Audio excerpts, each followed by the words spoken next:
Welcome back to Tabletop Titans Live. We've got a super exciting game here tonight. This is actually the reason I play 40K for games like this. We've got 7 knights on the field, Oh my god. 2 exalted greater demons, and just chaos all around. Giant demonic robots running at each other at full speed. I'm so excited for this game. Yeah, so this is Chaos Knights against Chaos Knights. That's right. It's the households against each other. I am 100% Khorne here. Yeah. I've got 4 Khorne Knights, 2 Bloodthirsters, and I'm just out for blood. This is my custom household, the Blood Thralls. They're following behind a custom exalted greater demon. So this is sure to be an epic army. And in true Khorne fashion, they are all equipped with gauntlet and chainsword. I've got only stubbers in this army to shoot with. I think I've got a flaming breath from a Bloodthirster. He's going to spit some blood at you. But this is an exciting army, and also we're showing off Engine of War, the Psychic Awakening rules, because we haven't shown that for Knights. No. Chaos Knights get another layer of new rules, which is pretty amazing. We're both using custom households, so we'll talk about that in the army breakdown. And of course, we're showing Exalted Demons here as well. We haven't shown the Exalted Bloodthirster yet. What better matchup than trying to chop a knight in half? So this is sure to be an exciting game with lots of new tactics, new abilities, and a lot of knight-on-knight destruction. So why don't we take a look at the armies coming up next. Okay, so as I said, I've got 4 Chaos Knights. These are not the Rampagers. These are Despoilers with close combat weapons. Oh, that's right. Now, the reason I did that is it saved me about 20 points per knight, and I just had to squeeze to get the Bloodthirsters in. I had to squeeze every single point I could. So the only thing that sacrifices me is 6s don't give the extra hits, which I would have loved to have, but I had to do it. So I've got all the gauntlets. I've got all the chain swords. It's great. Of course. I've also got 2 Bloodthirsters, and because I had to save points, one is the Bloodthirster with the Great Axe. That's the Insensate Rage. And then the other one is the Khorne's Wrath, I believe it is. And then the Khorne's Wrath has the 2 small, or the small axe. I'm using my Scarbrand model as that because I'm upgrading his axes to the new relic, which is from the Vigilus, or not Vigilus, I'm sorry. It's from the Engine of War book. So good. Yeah, it's the Gramac axe. And it basically does a minimum 3 damage, but it also brings him back to life on a 4-up when he dies, which is really, really exciting. I have also got 1 unit of Demonettes, just to, or not Demonettes, I'm sorry, Bloodhunters. Slip. To fill out the detachment, I've got a patrol detachment. Makes sense. It was actually really hard to make this army work. Obviously, I'm using 4 rule of 4 here. Of course, yeah. But you could have made one of these a Rampager. I was just short. Totally. I don't know. I was short like 8 points or something. It was a fun thing, you know. You started with you said, I'm going to run the 4 Chaos Knights. It's going to happen as a basis. And then when it's like, well, how many Bloodthirsters can we fit in addition to this? Because, like you said, we love them. We do a lot of demons here, and we haven't actually tried the new Bloodthirsters. And this is a dream kind of army to have, right? This is why you play Chaos, like you said, right? Exactly. So, like any Knights army, especially Chaos Knights army, there's a ton of CP spent pre-game. I'm only starting with 9 CP because I don't have a 2nd battalion, which is super common. But I spent 7 of them, or no, 6 of them. I tried to spend 7, but it was illegal. So I'm spending 6 of them pre-game. Basically, what I'm doing is I'm upgrading both the Bloodthirsters to Exalted. Cool. And we'll go over that during my first turn. We're going to roll for the random abilities. That's going to be awesome. And then I upgraded one of my knights to a character because I made the Warlord one of the Bloodthirsters. Right. And so I had to upgrade one of the knights to a character so that he also could take a Warlord trait and take a relic. So I paid for the Warlord trait, paid for the relic. And then I paid 1 for Vow of the Beast Slayer, which is a knight's ability that allows me to pick a knight, and he rerolls wounds against essentially anything with 8 wounds or more. Reroll 1s. In my case, that's reroll all wounds because I wound on 2s. Yeah, that's fair. So that's the way I'm thinking about it. You're not wrong. So, but there's more to it than that. And one of the complexities here is, of course, I'm Iconoclast House. That is the best Knight's house. And what Iconoclast does is it gives you +1 attack on the charge, +1 rend on your close combat weapons. That's the crazy thing. That's a good one. So good. And it has a morale buff where an extra model flees. Just thrown in there, which is great. Well, it also gives you those vows that we took, right? And those are so crucial. Yeah, the vows are only available. But now I built a custom household on top of that using the book. So there's like 6 pre-made households that you can pick, and they all have a new strat, Warlord trait, etc. I didn't have the points to use their new traits or strats, so I just made my own custom house. I'm calling it the Blood Thralls. Oh. Yes. It's very 40K. I like it. Thank you. And I took the trait that gets me reroll 1 hit roll, and then reroll 1 damage roll. It's so good. And this is both melee and shooting, right? Yeah, Overwatch, shooting, and melee. So good. So I only have melee, so I'm not maxing. But the thing is, I have so little CP. Yeah. And I need those efficiencies to go off. Like I can't. Makes sense. I can't finally get the axe through or chainsword and roll poorly on damage, right? And so that's the way I'm gonna do it. Yeah. And so that's what we've got there. And as far as anything else, oh yeah, let me talk to you about warlord traits. I've got a warlord trait on my Bloodthirster, right? And I just gave him the 6-up Feel No Pain. And he also, if he ever makes a Feel No Pain for that next round, he gets reroll all hits and wounds. Oh, that's right. I forgot about that. Yeah, which that's actually much better than it used to be. Now that you can potentially be tankier, we'll roll for the chart in just a minute. Yeah. Because it used to be like, well, he's gonna die, but now you can actually survive to use it. He might actually survive. Yeah. And so that's basically it. That's all I've got. I've also got, a Dreadblade, I should point out. Of course. And we're gonna roll for his ability at the start of the game as well. It's gonna be a random stat boost. Yep. So it's very few models, but each one of them has like 9 special rolls. So many. So it's a lot to keep track of, but it's okay. We've got it all written down. And we know you guys will keep us honest in chat. You never hesitate. So. Exactly. So why don't we go through your night? Yeah, let's take a look. So I'm super excited to get this army on the table. I've been working on it for a while and was really trying to be patient about it, do a ton of conversion work. And the idea is I'm working on a knight for each of the gods. So this is Chaos Undivided. Name is sort of pending, so I will take, if you guys have suggestions during the game, I definitely want to hear them. So I have 3 knights. I have 1 rampager, which of course is my Khorne knight. Naturally. Makes sense. He's going to be running that Khorne target so he can turn off invulns for 1 round of combat. Very, very nice. I have the Tzeentch one. Of course, the Tzeentch doesn't super matter because I'm not taking the relic, but double thermal cannon. That was actually how I started building these knights to deal with Space Marines. Right. But now I'm kind of like, well, we can play with a bunch of different things. Yeah. So he's got that. And then I have the Slaanesh Knight, double battle cannons. The reason I'm taking double thermal, double battle cannons because I wanted to try another one of the new houses. Of course, I'm running Iconoclast because we love it. But my household lets me reroll a d6 when I'm rolling the number of shots per weapon. So it makes those battle cannons, makes the thermal cannons that much more reliable.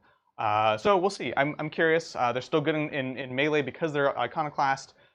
So we have that. I am running the Quicksilver Steed of Throne of Slaanesh. So that's on the Slaanesh Knight in the back. In this game, it's not going to be so much for the move fast. Because I'm coming at you. Exactly. But what it does lets me do is fight first. Which means now you have to start thinking about alternating. So if I charge you with 2 knights, then it's going to be a problem for me. Exactly. So I love that one. That one's great. I also have the Beast Slayer on one of my boys. Yeah. And then also the Cannot Be Wounded on better than a 4. Who do you want to put the Beast Slayer on? The Beast Slayer, I've been debating this the whole time. It's either going to be the Thermal Cannon's already wounding on 3s. Yeah. So probably the Battle Cannon. Okay. Yeah, because it needs the help, right? Exactly. It's only wounding on 4s. Yeah. And then the Thermal Cannon will be the can't wound him on better than a 4. Right. Who also is my Dreadblade. Oh, okay. And has a relic for the 5-up invuln in close combat. Okay. Because I have CP, so I can maybe rotate. We'll see. Trying to make him tough as possible. Also because I kind of want to get in thermal range, which is danger range with your army. Yeah. I'm kind of worried about that. I also have a trusty battalion of Red Corsairs. Right. Love these guys. Of course, I get the extra CP for the Red Corsairs ability. So they're helping take my army up to a starting CP of 17. Which is before huge. I spent a ton. But it's a lot, right? So I've got 2 5-mans. I have a 20-man squad of Chaos Space Marines loaded out with plasma guns, autocannons, everything, because they have their strat. There's more where that came from, or there's more where they came from. That's right. And it's basically a Tide of Traitors, but for Chaos Space Marines. So I love that. Got an Apostle to make them just a bit killier, and 2 Sorcerers for things like Warp Time. Hopefully some key Death Hexes, but we'll see about that. And just kind of gives me some tools to make up for the fact that I have 3 knights, and really excited for this game. It's gonna be nuts. We both love chaos. You guys know we love demons on this channel, so this is a game that's been a long time in the coming. I can't wait. I'm super excited for this. So I actually, you know what? Funny enough, I actually was just thinking about it a little bit, and I realized I actually made one minor miscalculation. Sure, go for it. I took the household that gives me the reroll 1 hit, but then I also took the one that gives me reroll damage. But then I actually realized these are all flat damage weapons. You know what? I actually was thinking that it was d6 damage, but I actually screwed that up. So I was just double checking. There is actually one of the pre-made houses, and it gives reroll 1s to wound. So I'll just take that all the way around. Basically, what I'm looking for is a household that just gives me rerolls because I have no CP. Exactly. Which you also gain a CP because you don't have to do the Vow of the Beast Slayer then. Yeah, exactly. So, that's the point. Yeah. So nice. yeah, we'll do that. It's one more CP on the board for me, and reroll ones to wound all around. Better watch out. It's pretty good. I like it. It's a pretty good efficiency, especially if it's in close combat. So, but it specifically says I think that you can't use it with your stomps. Oh, okay. But that's okay. I'm going. Yeah, all you out. don't care. Yeah. Normally, we're polar opposites, right? I have all these stomps because I like that rend on it. You're just going to hit super hard. A couple things I did want to point out to those of you that are looking to use the Engine War book. One, on the Khorne side, the reason Brian has the Bloodthirster as his warlord is because he can then take the free relic. That's right. You cannot use the Demon's strat as written to take one of those new relics. They're different category of relics. So he made sure to put his warlord there. And then on the Knight side, if you haven't caught that already, these new things do in fact stack with the current two sort of things, which is nuts. It's like that's always been the thing about Chaos Knights is that they have their household ability, which is already amazing. Yeah. Now you have your. I don't know if the Iconoclast is a house, but we're calling it a house. It's like the Mechanicus Imperium, that's right. Except they but now they actually have really good abilities. Yeah. And then you have a house now on top of that. Exactly. And then you have Dreadblade, and then you have Warlord Traits Relics. Yep. Then you have Vows. It's and when you stack all of it. Yeah. It becomes a ton of special rules. It's a lot of rules. It's a lot of fun because they're very characterful. Yeah. Because I didn't even realize it was stacking when I first opened the book. I was like, these are cool, but I wouldn't use them instead. And Brian's like, no, you get both. Yeah. So actually, completely game changer for Chaos Knights. Super exciting. I agree. So with that, should we hop into secondaries and mission? Let's take it away. Let's do it. Let's do it, Bridger. Yeah. So today we'll be playing ITC Mission 2, Cut to the Heart. There's 3 objectives. And the bonus is to hold your objective, the middle objective and your opponent's objective. That's right. Cool. Yeah. Let's go to this is Adrian's secondaries. Yep. Adrian has taken Engineers, Big Game Hunter, and Old School. What are your Engineers? That's going to be the small squads. The 2 small squads. So this is a tough thing. We both have so few support units. Yeah. You need them to be screens, but you also need to not lose them. Exactly. It's kind of a tough. The secondaries were very strange for this game. Yeah. Big game, obviously. Got to kill some big things.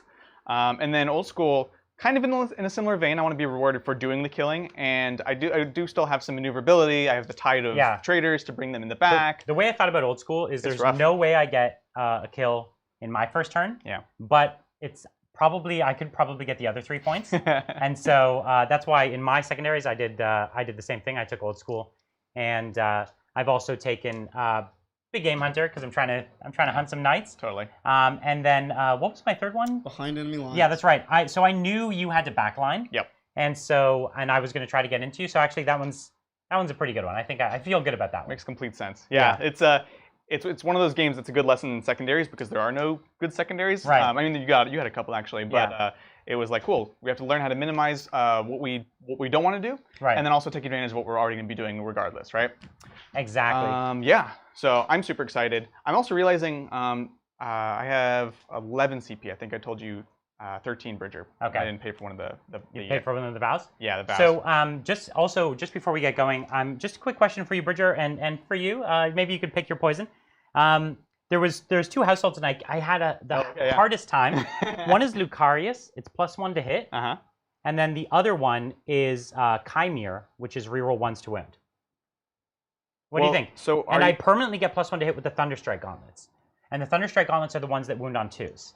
Right. Right? Because when you make a despoiler a melee one, they already get +1, right? Yeah, he hits on 2s. But this would make the Thunderstrikes also hit on 2s. That's right. And the Thunderstrike is the main weapon, right? Because you want to hit on 2s, it's flat 6 damage. It's kind of better, I feel like. Yeah. For you. Reroll 1s to wound when you're wounding on 2s is really good. Yeah, but more potential hits is also good. I don't know. I think the math is going to lean towards wounding on 2s, rerolling 1s. Really? 100% wound rate. Yeah, but that doesn't matter if you don't get to that stage. Generally, if you can invest in the first stage, it filters them bonuses less. To hit and wound are equivalent. But they're not. It just multiplies. Well, I think we know. So we're taking the hits. We're taking the hits. Right. So we're going to house Lucarius. Final answer. Yep, final answer. +1 to hit. And actually... we're going to hopefully not rue this moment with Bridger later on, but you know. I only get the +1 to hit it if I charged. Okay. That's the difference. So what do you think if you do that? Actually, I don't know if that's fine in this game. Okay. Not that you'd be tailoring, but... At that point, we'll go for the win. All right. Now we'll never know, Bridger. House Chimere it is. And so actually we rolled before. I desperately wanted first turn, so I could run up the board. But I won the roll the last two games. It was time for Adrian to win it. So you actually are taking first turn. And I'm just hoping you don't blow a whole knight off the table. I am going to try my very hardest. We'll do as much damage as we can. Again, I've backfielded, backlined as much as I could. It's also the first out of 3 games that I actually wanted to go first. Yeah, that's true. We do need to punch the other person harder because this distance is going to close so fast. They're quick boys. Okay, all right, so why don't we get into it? Yeah. We'll go into Chaos Knights, turn 1. Yes. Oh wait, we need all the rules for everything. So my Dreadblade, real quick. You're gonna roll. I'm really hoping for the 6. You're taking Demonic Vigor. This is Demonic Vigor. Which you roll a 1, 2, 3 is movement, 4, 5 is weapon skill, and a 6 is ballistic skill. Come on, 6. 5. So +1 weapon skill. That's fine. It's actually pretty good. It means you hit on 2s, and then as he degrades, he still hits a little better. The only thing I did not want was the movement in this game. So I have got a Dreadblade as well. My Dreadblade is the boy in the back right here. Yep. And so I'm taking Demonic Vigor. Oh! So let's see it. So movement, that's what I wanted. That's great. Yeah, so perfect. +2-inch movement for me. I'm glad you're happy. And I am. And I've picked my damnations. Right. That I've picked is that I can't be affected by strats. I have no CP, so I don't care. And 2, that I can't fall back. So good. Which, why would I? So I'm good. a Khorne rampager. That's right. So let's take it into your turn. While you're moving, I'll roll for my my demons. Yeah, for sure. And I don't think you're moving too much, but yeah. No, but I will do my Dreadblade leadership for damnation. Yep. Cool. Playing that close, but we're good. That's all it takes. You're good. Adrian, I'm going to mute you for a second. Sure. Can you check the connection? And Brian, you can keep. Okay. Do your thing. So yeah, so we're going to roll for my. I'm just bringing up the chart for my. I'm bringing up the chart for my demons, and we're going to do an Exalted Bloodthirster. So what we've got is the Scarbrand model. He is the one who has my relic on him. So we're going to see what he gets. 2 dice here. 5 and 5, so we'll reroll one of those, thankfully. Not a 6? Yeah, it's a 6, okay. So those aren't actually the best ones, but that's fine. So Rage Unchained means he gets double the wounds for his profile. Cool. It's useful, not the most amazing. And Unrivaled Battle Lust is 6. When a charge roll is made, add 2 to charges. That's actually good. And in addition, he can heroically intervene within 6 inches. And about 6. that. I'm actually into it. Big. I actually think that was good. +2 to charge is pretty interesting. So that's what we've got on him. We've got 5 and 6. I don't know how I'll remember that, but we'll try. I'll write it down in my little notes. And we've got the other one. Let's get something very different. Let's see. 1 and 2. Here we go. 2 and 4. That's interesting. 2 is that he can't lose more than 8 wounds in a round. That's the one that people keep talking about. So let's see how that pays off. Very curious. And 4 is Slaughterborn. If in the charge phase, he makes a charge move or is charged by enemy units or performs a heroic intervention, add 1 to strength and tax. And yeah, this is cumulative with his existing ability to give +1 attack and strength on the charge. So, yikes. Yeah, he's going to be strength 18. He's strength 18. It's so excessive. And I think he's 7, 8 attacks. Oh my gosh. 8 attacks. So how do you feel about that? That scares me very much. I'm into it. So this is going to be a weird game because if Brian reaches with enough force, he could wipe most of my army in a turn. So it's about me to sort of play cagey. I need to use my screens as well as I can. And yeah. You need to hope that the shooting goes well. This shooting needs to go well. Yeah. Can you not make your saves? You know. Can you promise me that? You know me. Promise me, Brian. I don't get good rolls. Everyone knows that. Right? So you're done with that lengthy movement phase? So lengthy. Even how does it feel moving nothing compared to 100 buggies? There's a couple things that are great about this army. It's the way it travels, and it's the way that it's the speed. Although which the it plays. Chaos Knights are so spiky. That's true, actually. Hard Especially, to pack them. the spiky one is like, you gotta watch out. Yeah, man. you gotta watch crazy. out. They're deadly. I do have a prayer. I'm gonna beseech the dark gods. I'm gonna try to give a +1 to hit to my 20-man squad. Because you got a couple autocannons in there that are in range. Yeah, it's just the autocannons. And then when we get close, it'll be nice for the plasma. Yep. Because we want to overcharge. overcharge. Exactly. So let's see a 2 there. This is on a 2-up. Looks good. All right. Yep. And let's do some shooting, shall we? Okay. What are we starting with? Oh, we're gonna start with the autocannons. So they're gonna lead the charge. Yeah. Let's do it. Good call. So it's just 2 of them. So the reason he's starting with the autocannons is because he's baiting me to use my rotate ion shields. Yep. Right? Exactly. If he used like thermal cannons both into that knight, I'd be like, rotate. Perfect. What he wants to do is chip some wounds away when I'm not getting as good of a save as I could do, right? Yep. The thing is, though, the autocannons are on AP1, So there would be no real reason to. It already takes you to 4s. Yeah, that's fine. So it doesn't necessarily, but it makes people think, and often you can be like, I'll target that one, and they'll just be like, I rotate, and you'll be like, good. Everything into that guy. There will be some cases potentially where that matters in this game, but traditionally, if you have like 3 shooting knights, you really start playing this game as far as like where you're splitting, or if you're shooting against knights. That's right. You can kind of force them to do that. I actually need to decide if I want to do any psychic. The only thing I would consider is if I want to do any buffs on my Red Corsairs. Everyone's Slanesh, so we can get the 5-up Feel No Pain. You only have your Stubbers, and everyone has a 2-up save. So I'm going to go ahead and say I'm fine, because I know all perils if I don't. Okay. And there's no way you can reach. So yeah, let's do it. Let's do it. So autocannons. We'll just go into this one right here. Or I guess this one's closer technically, so this one. Yep. And here we go, on 2s. Looks good. That's good so far. Like it. So on 5s. 5s. Come on. All right. So you got 1 save, -1. Okay. Is this boy in cover? Is he obscured? So. Huh? Is he obscured and in the cover? Yeah. You tell me. No? No. Okay. So I took 2 wounds. Yeah, I like it. It's a good start. Okay. Let's hop over to Battle Cannon. So it's double rapid fire Battle Cannon. Yeah. Where are we going with that? So it's 2d6 shots. We're going to go into the same target.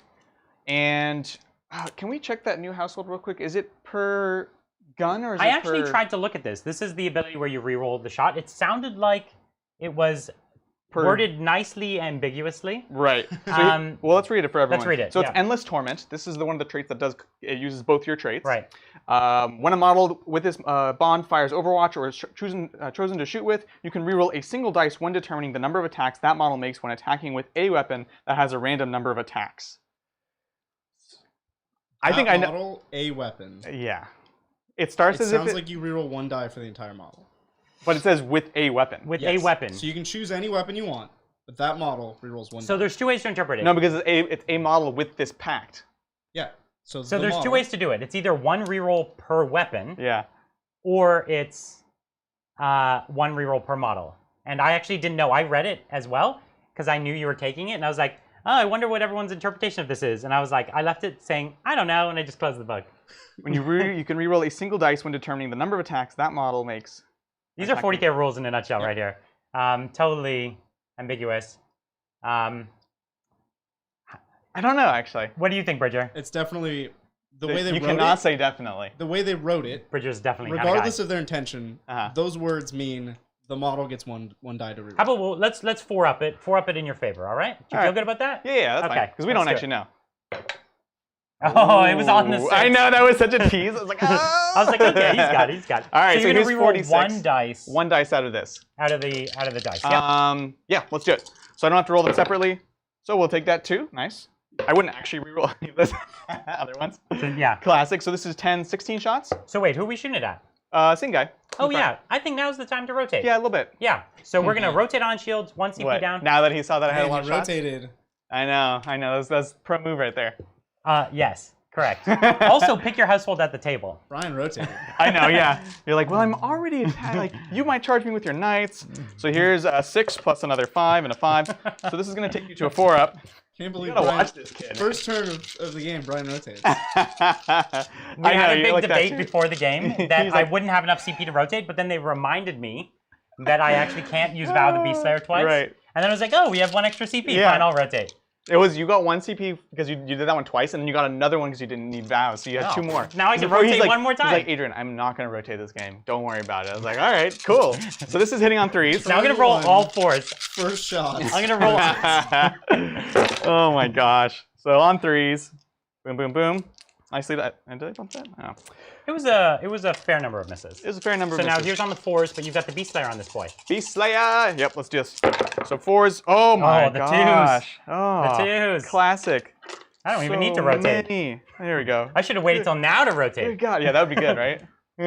So you got 3 4-up saves, or else you're going to take like 5 damage. Oh. Okay, so no 4s. I like that rotate karma. Do you guys see that? Yeah. That's right. So this is 2d3. Yep. Okay, 3 damage. But listen, if I was your household. Yeah. So I don't think this one's good enough to be worth 2. This household takes the slot of 2 households. If that's the way it works, it's not worth it. It's not worth it. Yeah, we'll look into it later. I was operating under the other assumption especially for the thermal cannons, right? Yeah. Because that's a big deal. Right. So speaking of which, let's go into it. So now you have an interesting choice. You're like, the thermal cannons on their own aren't going to drop a knight. Right. But do you go for higher wound efficiency by trying to hit the knight without rotate? Yeah. Or this guy who's already actually a little wounded, do you take the chance on getting him at least below half, slowing him down, something like that? Exactly. I think I switched to this target, honestly. Okay. Yeah. So he's switching to the target without rotate. It's a hard choice. There. Honestly, no right answer. There's no right answer. I will spend 2 for Trail of Destruction, so I'm down to 9. All your hits. Reroll all failed hits. All right. So number of shots. That's it. Okay. Listen, let's turn this around. Reroll it. Hey, 6 shots. 6 shots. Slightly below average. That's all right. So this is on 3s rerolling. Cool. Okay. And here's the rerolls. Got 1 more from 2 CP that. for 1 more hit. That was not worth it. That hurts. The Trail of Destruction particularly works with a dual Gatling cannon when you're going to miss a ton. That's the thing, yeah. Normally, that's what we play. These shots are so high value that you really need them. Okay, so here you are wounding 3s. on 3s, right? Yep. Rerolling 1s. No, he doesn't have Oh, these he does not have it. Yeah. Okay. Okay. So 3 of them on my 5-ups. 3 5-ups. So let's see if I rolled any 4s. Come on. Oh, you know it. Come on. Okay. So you got your 2d6 on me? I'm happy with that. So 2d6. Cool. 7. 7. I'm not going to reroll you it. can't really Not ask worth for it. much more. Exactly. Okay. That, good sir, is my turn. Yeah. That's all I can do, yeah. So I got off easy. Yep. The main thing, we didn't think we'd kill a knight. No. But there was a chance you would bracket one. Yeah, exactly. And anytime you slow them down, it's all good, right? Yep. So why don't we take it into my Chaos Knights turn 1, and we'll see where we could go with that. Here they come. Okay, so we're gonna start with these knights up in the corner. So this knight right in the front, he's the one with the gold gauntlet. Cool deal. He's got the Gauntlet of Ascension. Oh, it's yes. Basically no minus to hit gauntlet. So cool. And it gets +1 attack every time it eats a character. +1 strength and attack, I think, every time it eats a character. That's cool. Which is fun. Yeah. I actually originally tried to give him the Teeth That Hunger, but then I realized they're going to be winning you on 3s instead of 2s. Right. And it's like, it doesn't matter. No, you don't want that. You don't want that. So we're going to advance with him. Sounds good. He has Eager for the Kill, so this is +1 to advance and charge. Cool. Let's do it. So let's advance him. That's a 1. This is what you're dreaming of. I don't have CP right now. I do not have CP. You don't want to not rotate again? Yeah, I do not have CP for these kinds of shenanigans. No. So I just move now my 12, 14. Sounds good. So I move 14. Yep. So he's getting the +1 for the hunger, eager for the kill. That's right. Whatever it is. So it's on my 80s song name. So what we've got to do is hope that the other knight isn't way faster and then gets bottlenecked. Yeah, exactly. So Which is also why he's trying to rotate him. This is the Dreadblade. Dreadblade. Okay. No concern of that. He gets +2 on this. Okay. So he's going 16? So he's going 16, yeah. Nice. But he was actually a little farther behind. So 16 will get him just like... Yeah, it kind of basically makes up for right that. behind. Exactly. There's no point in me going 1 inch up onto this little thing here, because if I do that, I'm just going to take 1 inch down. Absolutely. And lose an inch next turn. Okay, so we're going to advance with these knights here. Sounds they good. Don't really have anything going on. So 5, that's good. There it is. So there's my 17. Yep. Oh my gosh, the trees. The trees are like, so deadly. Don't leave us, master. Okay. Looks good. Let me just get it right in the front there. Yeah, that was fine. He's a half an inch too far. And then we'll take, and this guy had lost 5. Okay, and then we'll take the next one. Sounds good. Okay, and now we've got a 15-inch move there. Here they come. So that's great. Right up behind. Now we've got the Bloodthirsters. They have base move 12 or 14? It's Do you know what? I actually don't remember. So it's 12. Is that what you're saying? Yes, or 10. No, get out of here. I feel like they're slower than they should be. That's all I remember. I really hope that's not the case. So I'm actually going to look it up, because this is actually I've only played them 6. twice. They only move 6. Hey man, I wouldn't be surprised. It's 12. It's 12. It's 12. Okay. So we'll do the first one here. Oh, what a tease! Okay. So he's you taking can't roll his... a 6. That's Slanesh's number. So going 14. He can't get his whole base onto the other side, so he's just going to have to go up. That's okay. You got fly.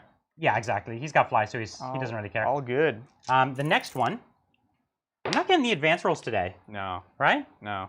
So only going 13. I appreciate that, though. You're going to lose attendance at the Brian Pullen School of... Yeah, exactly. Attendance is down. I thought you were saying he was going to lose attendance because he's not moving fast enough. He's going to be late for it. I was like, oh man, that's like... So because I didn't advance fast enough, no one got into your deployment zone. That's true. It's going to cost me a behind enemy lines this turn. Yeah. So one of the things I'm doing right here is I'm trailing out my my bloodletters. Yep. So that they're on both objectives. And that's pretty much where they're going to stay most of the game. Yeah. Because you can't really afford to shoot at them, period. Yeah. Even get line of sight is probably not worth it. I have some stubbers, but they're not able to shoot because they're heavy. Mm-hmm. Pretty sure that's my turn. It's a heck of a game, ladies and gentlemen. But I do get hold more. Yeah. And actually, that's big. It's a big deal. So neither of us got a kill. Yeah. I do get hold more. Mm-hmm. Unfortunately, I don't pick any of my secondaries up because I didn't get behind enemy lines. Mm-hmm. That's where we're at. Sounds like a plan. So you need to hope that your shooting goes a little better this time, I think. I really do. A Death Hex would be peachy. Yeah. I know I want to run in at some point with at least one of my knights. Yeah. I don't know that we're there yet, though. I think your knight ideally almost wants to counterpunch. Yeah, exactly. Yeah? Yeah, so I think by the time I get there, because if you feed him to me, he'll just die in the and he'll almost like, he'll give me movement and I'll die. So that's the thing, because he will die, but I need to make sure that it's a worthy trade. And currently in this game, you guys can do the math, a knight for a knight is not going to be worth it. That's not a worthy trade, yeah. So that's a little preview. All right, let's do this. So Knights Chaos turn Knights, turn 2. All right. Adrian Chaos Knights. That's right. Let's do my prayer. +1 to hit again on a 2-up. That's why we take the Dark Disciples. 10 points for that +1. So good. Yeah, so they're normally on a 3-up, and then it's +1. So it's a 10-point unit that can't be targeted, basically, and it gives +1. But can it? It's also an Blade of Wounds too, right? No, it's a separate unit. It's just a separate unit. Okay. Yeah, they're weird and great, and I don't know why they're not just part of him. Yeah. But anyways, cool. So let's see what we have. Okay. The one thing I am looking for is thermal cannon range. Yeah, because you need to get into what 18 inches to Melta. 24. You want these 48-inch range, or are these 36? It's 36 for the Melta. I'm pretty sure. We can double check though. No, because that's regular Melta is 36. Multi-Melta is 36. No, multi-Melta is 24. Right? Yeah. Melta is 12. Can we just double check that real quick? Of course, yeah. I don't know if it's going to be worth it even at 24. I got all these books. Because this. Chaos Knights. Knight Despoiler, Thermal Cannon. 36-inch range. Okay, so Okay. 18. So you need to be within 18 with that thermal. Okay. It's getting danger close. That's pretty danger close. Yeah. It's not too bad though. Yeah. I'm really excited for these Exalted Demons because everyone wants to play them and it gives them an excuse. Like they're still not amazing, right? There's still a lot of eggs in one basket. They're not super durable. But now you almost have an excuse to take them, and the random nature of it is a lot of fun. And I'm really into that. So I love them, and we're still planning to play a game maybe on the weekend that that has all 4 greater demons. Yeah, right? so that is this Saturday is the new War of the Spider book, or is that next Saturday? I think it might go on pre-order this weekend. Oh, pre-order this weekend. So this Saturday we are doing a 4 Chaos God list. We're gonna have at least one of the greater demons from each of the different gods. Yeah. I'm so excited, especially because things like the Slaanesh and Khorne, we really want to show them off. But we don't want to run all the tiny boys, so it's kind of just like a really fun army to build. 4 Exalted, 1 of each, all that good stuff. And we're going to be playing them against the Space Wolves this weekend, which is an army we haven't had on the channel in a long time. And we're going to be showing off a bunch of the new rules that we never got to play previously from Saga of the Beast, right? Yeah, so that's something that a lot of people have been asking about. And if you guys have any friends that were asking about it at the time, because I know we've kind of, we went away and came back, let them know this is the game they've been waiting for. Yeah. I'll say one of the next games I'm super excited is when we get the Custodes on the table. Oh my gosh, yes. Of course, I think at this point most people who are interested have looked up some of the new rules. I think they've leaked a lot. But we'll see. I think on Saturday they'll be previewed. And they look great, right? Oh, they look so fun. One of the great things about them is you just have this ability to take extra warlord traits for one, and then upgrade 1 shield captain to a commander, so he gets essentially almost like a double trait. And that's amazing because Custodes characters are already heroes, and their warlord traits are pretty amazing. But you were so limited before in that you could only take 1. Now that you can have 4 shield captains, all with warlord traits, 1's a commander. They're an army just of their games on everyone. Yeah, that's ninth. In 9th edition, because you get the extra CP, you can afford to blood games them all. So then they all get a warlord trait, blood games, 1 gets commander. That's just like an army. The captains alone are just amazing. I'm so excited to see what they can do. Yeah, I'm really liking them. And then we found a weird trick, right? Where you could give someone a warlord trait, and then your warlord dies, and then you shoulder the mantle and give them another warlord. Trait. We'd have to double check the wording on that because I don't think we ever looked it up. And but then you could have a guy running around with 2 warlord traits. Yeah, it's so tasty. I mean, it involves your warlord dying. But now you're kind of throwing them away in a way. Like they're really powerful missiles. I would never, Brian. I would never throw away a shield. When I say throw away, I mean throw them into the whole opponent's army. They're not going to die because they're shield captains. Except that this strategy that relies on them dying. That relies on them dying eventually after heroic odds. It involves them dying, but they don't die right away. Shield captains are fickle. I've had shield captains survive entire armies. Yeah, I've had them die to cultists. Half the time they work all the time. That's right. Like that whole army. Anything with a 3-up invuln that's supposed to be really tanky. That's right. Yeah, you never really know. Shield captains play you. Yeah, exactly. We are all good on movement. Okay. So I ended up actually moving him with an 18 because I realized I can just go up on this hill and doesn't change things too much. And you've got those Marines right in front. Yes. And those Marines are going to prevent me from getting to you. The plan is to try to warp time them as well to make the screen even better. Oh, that's cool. Just kind of going to scoot them up. Probably get a couple plasmas in here as well. Okay, don't get them too close. This guy can heroically intervene 6 inches. Oh yeah, we're not getting that close. Because I don't want to advance or anything. Oh, sorry, this guy can heroically intervene 6 inches. I was thinking the Dreadblade, but he can't. No worries. He can heroically intervene 3 inches. You're a gentleman and a scholar. Yeah. I appreciate that. So in fact, let's go to Psychic phase. We're going to go ahead and start with... Actually, I should probably move the Sorcerer next to them. That would be a pro It's not a bad idea. Yeah, because it's only a 3-inch range. This isn't a 1,000 Sun Sorcerer. Which I also had to remember for Death Hex, which is also within 12. So let's start. What's the range of Death Hex? 12. Oh, and you've got that Sorcerer right up front? Right in front. Oh, and so if you fail this... He's in trouble. He's in trouble. He's in trouble. So I'm a Khorne Demon. I can deny on a 4-up. Just so you know. It's 1 CP? Yeah. 2 CP? That's 1. 3 CP? No, it's fine. Okay. I want to point that out to you. No. That makes me nervous. Yeah. So... Because I would love to kill one of your characters. Well, Give that Gauntlet of Ascension. Give that Gauntlet of Ascension an extra attack. Wouldn't that be so more good? important? Because you're trying to decide if Warp Time or Death Hex is more important. One of them, you have a scary chance of stopping, right? Regardless of how well I cast it. And then the other one, Death Hex is already a difficult spell, so I'm kind of considering one of them is going to get my rerolls. Death Hex cast on what, a 7? On an 8. Oh, it deserves it. It's too good. Tough. It's really good, but I don't want to. I can't count on it by any means. Yeah, that's right.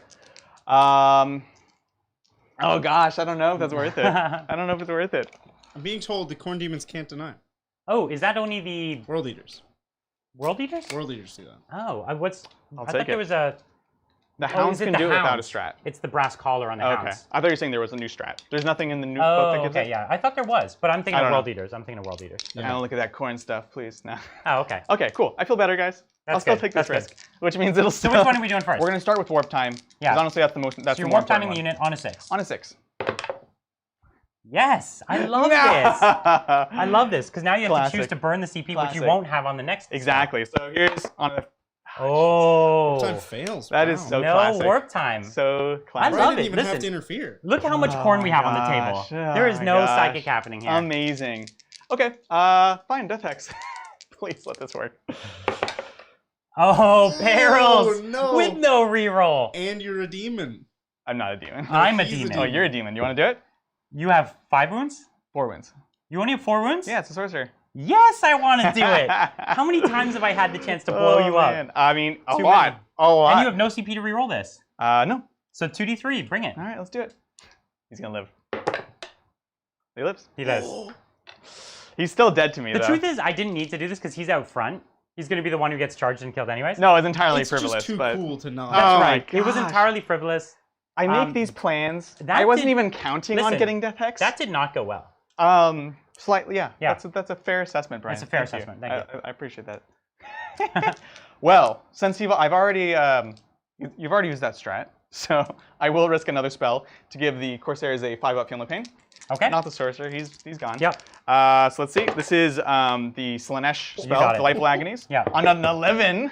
Okay. That's the wrong spell, Chaos Gods. And then he also has, so he's Warp Time. This is the one at the back now you're doing? Yeah, so he also has Prescience, which... Oh, that's a good one. But they're already hitting on 2s. Then it does nothing. It does literally nothing. And you don't want another perils on your hands? Yeah, that's fine. Okay. That's fine. Could prescience himself for his bolt pistol. Heck yeah. All right, that's it. Let's do some shooting. Let's do it. So how many CP do I have left now? Now I have 2? 3. Oh, I have 3. No, I'm not. I can't. I don't know. I burnt. If I didn't. No. If I I cannot rotate. That's what I'm saying. I will not allow it. I'm not going to rotate.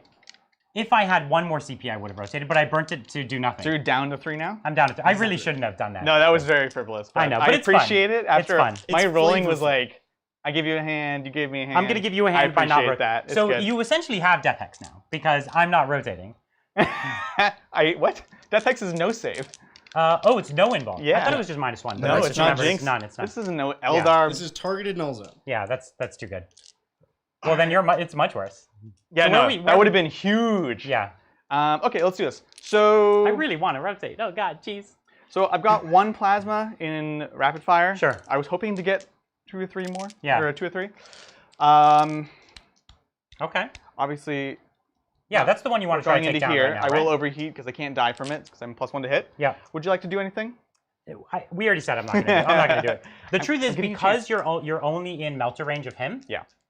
This is just like the dream time to do this. Yeah, for sure. I really, if you at home have the CP, you do this. I'm not going to do this. Fair enough. Fair enough. But you at home, you do this. My So yeah, gosh. bring it. Oh I'm my just going to roll gosh. 5s now. Because Right. good guy Brian. So this is 2 from rapid fire, 1 from the non-rapid fire, and then 1 from the captain as a combi plasma. Okay. I like it. So this is on 2s. Cool. There you go. All good. And then this is strength Force. 8 now, so force. Ooh. 2 damage see how many each, son, fours I roll. Jim. Come on. None Ooh. so far. So 2 damage. So I'm down. I've taken 7. No, it's 4 damage. They're supercharged. I failed 2. Yep. Yeah. So I took 4. Yeah. Sounds good. So I've taken 9. Yep. Okay. And the autocannons, 4 shots. Boop. Nice. Okay. And then on 5s, come on. Listen, not bad. Yeah, -1. Nope. take it. 2 fails damage. So 2 more. I like it. Digging it. I'm down to how many CP? You have 8. 8. That's plenty. 8 CP. It's quite You're thinking of trailing of destruction again? Yeah, but it should be on the battle cannon. That was It's that was more silly shots last time. Yeah. So Well, now that this thing is in rapid fire range, it's like it's more of an idea. And Yeah. on your, well, I mean, you have your melter. Or not rolling. rapid fire. It's the melter range is what I'm trying to say. yeah, I yeah. might put it on the melta. Yeah, the melta at this point might be worth it. You think? Quite It's not an amazing idea. Like collectible. you could just save 1 CP to reroll one of them. Yeah, I don't know if it's But, worth it still. Here's a Here's a But if you fistful of roll bolters badly, for you. if you roll it poorly, then it could turn it around. You know? That's fair. What are we shooting? That was just a I handful see. of bolters. You're just bolters. I see. Yeah. I think I'm not gonna do it. Okay. I really hope you miss now. This is my only hope. So okay. So 2d6 or You have how many? You've taken 10, so you have 14 left. I've taken 11. Oh, okay. So it's 10 and 1. I'm sorry. Why do you have? This guy is a heathen. That dice doesn't go up to 11. It only goes up to 10. You put a 1 and a 1. A 1 and a 0. That's a 1 plus a 10. Oh, I is what see. you're That's saying. how you like You're to like do it. doing math, and I'm Yeah. trying to just make I actual see. numbers. I see. That's what's happening. Nope, screw it. Trail of Destruction. Let's do it. Trail of Destruction, 2 Number CP. shots. I'll reroll the 3 into a 4. Oh, Big okay. risks. You got this. So that's 5 and another 4. This could be real bad. Here's hoping. Yeah. The thing, it's the invulns. They could go either way, right? Nah, it's so not at crazy. a 5-up. So this is on 3s re-rolling. 2. Should have kept the CP. Watch this. 2 2 CP for another. So you paid 4 CP for man. 2 hits in this game. Classic. So now on But they're 3s. high value hits. They're honestly. Ooh, that wasn't amazing. Goodness. I needed that actually. Yeah. So this is Because this pop-ups. knight might actually survive now. Come on. So no 4s again. 2d6 Paying off. re-rolling, right? So No, so 2d6 on the first one. highest. So first one, Ouch. 6. Ooh. Second one, Can you do it again? 6. Oh. You just got slapped, Brian. Ouch. Mm. So that was 12 damage, and I've already taken 11. I only have 3 left. The funny thing is, now you that's... have 1 left. Uh, That was 12, and you've taken 11. So 23. oh, okay. 23, So I so have 1 one left. Yeah. Yeah. Plus, so here's the stubber is just to kill you. Get 1 outta here. stubber. That's rude. Oh, reroll. This is the reroll. Trail of Destruction. Yes. I really hope not. Yes. 6s to win? 6s!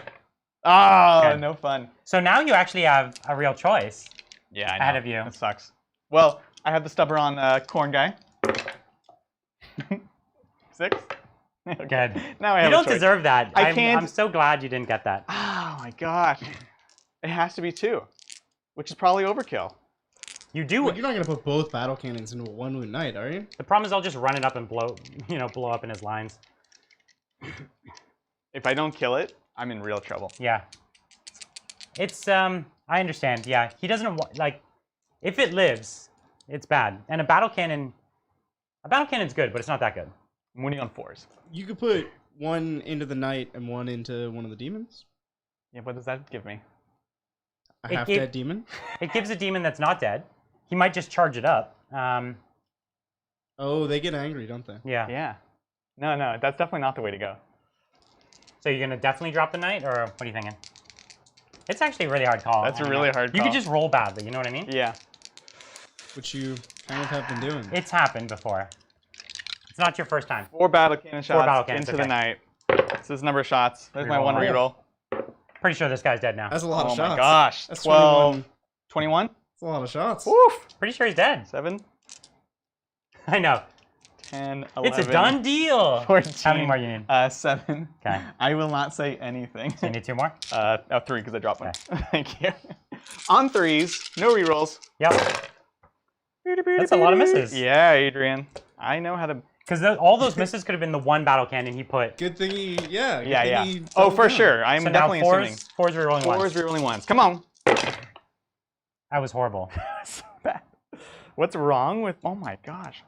So yeah, you wouldn't have killed it. I for sure would not have killed it. Okay, 4 saves. I could still live That here. was embarrassing. I don't know what's happening. Oh. Look at that. Oh. Do you see what that is? You should have done it. I should have Should rotated. have done it. I told you I should have done it, but those would have been the first time I made saves. Oh gosh. But if you had shot and literally not killed it this turn, Yeah. that would have been huge. That's so bad. All right, Brian, explode for me. Come on. Ah, it's a 4. So yeah, I only roll 4s gosh. now. Okay, he goes Huh. down 1 night. Huh. Um, Fascinating. we knew it was bound to happen. I'm not crying over spilt nights. Yeah. That's all I got. That's all you got. I'm so glad. What is happening? Okay. All right, we ready? Over to you. Let's do it. Bottom of 2, Chaos Knights. Yeah, so what we want to do is we want to selectively advance here. Not everyone needs to advance. Mm-hmm. But you want to go full tilt. I want to full tilt with one of them, So the it's one that's furthest away. 2 CP, can advance and charge with the Knight. Yeah. Basically what we want to do is we want to use charges to slingshot my models into combat. So we basically want to get as close as we can. And it's actually a little closer than that. Yeah. And so that's kind of the goal. And it makes the movement a lot faster at this point. Absolutely. So 12. This one is actually going to be the harder one. Uh-huh. So I'm only going to get him to right there. Cool. He's got a rerollable charge, though. He has a +2 charge. Oh, and reroll. Yeah, which is great. Which is something we definitely need. Things are coming in. Yeah, we're coming in. Coming in hot. Coming in hot. So this is the one at the back that we're going to, I think, advance. Mm-hmm. Because he's the one who needs it. Yep. Okay, you're standing? Oh my gosh. You want to just move that terrain a little bit now? Okay. There. Well, friends here. So how long is this guy's charge? This is, it's within an 8. So 7-inch charges are fine. So we're going to advance this back knight. Cool. We're going to see what we roll here. Let's do it. So 1. You're going to be late to the party. He does have +2 move. Mm-hmm. So it is still fairly fast. Yeah, so you're going 15. It's pretty fast. It's pretty... He's still late. Still late. He's looks like almost 2 inches back from his buddy. He's the third wave. Yeah, he's the third wave, exactly. Yeah, it's a third way. He's far enough back that Perfect. spending the CP might not be worth it. Yeah, I agree. But you know that, and he wasn't going to do anything otherwise, so, yeah. makes sense. So More CP for rotating, huh? listen, if I'd rotated and had that extra knight on the board, Yeah. that could have been lights out. Yeah, a little bit. Yeah. Yeah. So I do agree. I do have a shooting phase now. I have 2 stubbers. Let's do it. And we've got these Marines in the back, the black unit. What are they? They're just 5-man squads? I got 2 5-mans, yeah. I'll shoot it at one of the 5-mans in the back. Sounds good. Cool. Stubbers are 3 shots. Yep, let's do it. So from the first knight here, Let's do it. 2 hits. Cool. 4s to win. 4s. Nice. Let's drop 2 Marines. Come on, 2 ups. Oh, there's 1. That's good. Classic. And then stubber at that same unit. No hits. And I'm out of range of my flamer, or you know what? Even if I am in range of my flamer, I don't want to be. Yeah. Because it's no good. That's fair. So what we're going to do is we're going to take the... Well, that was all 3 of your knights? One advanced. Okay, but if you did shoot this one, you do have to shoot the flamer. There's no flamer. Oh, okay. Well, Yeah. you said, oh, this guy's flamer. Yeah, yeah. I was thinking it was like the Gatling flamer. Yeah. And you're like, I'm going to not shoot you so I can charge you. Yeah, no. It's the flamer on the Bloodthirster of his the Khorne Bloodthirster. Sounds good. Okay, so we're going to do the charges here. And yeah. So yeah. actually, the one on the side there, he's the eager for the kill one. He does have +1 to advance and charge. He didn't advance, but he does have +1 to charge. So let's just measure it up. We'll do him first. I think that's just a 6 then. I think that might be right. So yeah, he's 7.5. Mm-hmm. So we would need a 7. So now we need a 6. Exactly. Cool. Yeah. Here's the Overwatch. I will supercharge. You good? I love it. Sounds good. I do have 1 plasma in rapid fire. He's right there. Okay. And then other one and the leader. So 6s. So do they both I die? rolled that totally wrong. So 4 up, they both die. 3 guys. Oh, it was 3 guys. Yeah. Oh, I see. So that's 5 or 6, they both die. 5 or 6. Yeah. Okay. They 5 or both- 6, 2 Wait, of that them doesn't. die. Whatever. I rolled the opposite. It's a 1 of in that. 3 chance for it to be dead. So 1 dies. Yeah. No, there's a very high chance that 2 of them die. Oh yeah, you're right. Whatever, But fine. you roll the 1. Either way, we said the higher end of it would kill something. Yeah. An extra thing it did not. That's fine. You're right. I was too hasty with my math. Yeah, no worries. You're good. Doesn't What really we should matter. have done was just start the Overwatch over, and then none of them would have died. Well, yeah, that Yeah, could've watch. been It would have been. Did- It would have been a hit. Oh, 1 would have died still. That's true. So autocannons. And then on 5. Nope. And then Bolters? 1, 2, 3, 4, 5 that are rapid fire, and then a handful of other ones. It's not gonna do anything. So there's this. I mean, there's 20 guys actually. So 6s. And then we just have to do 6s again, and then you need to fail your 6 up or your 3 up, and then it's fine. And then I'll take a wound. Yeah. And it'll all have been worth it. Uh-oh. All right. So I've got 1 3-up save. There it is. Okay, so here's my 6-inch charge. Let's do it. Good. All good. He's in. Okay. He's in. I wish knights could walk over other models. Yeah, that would be nice.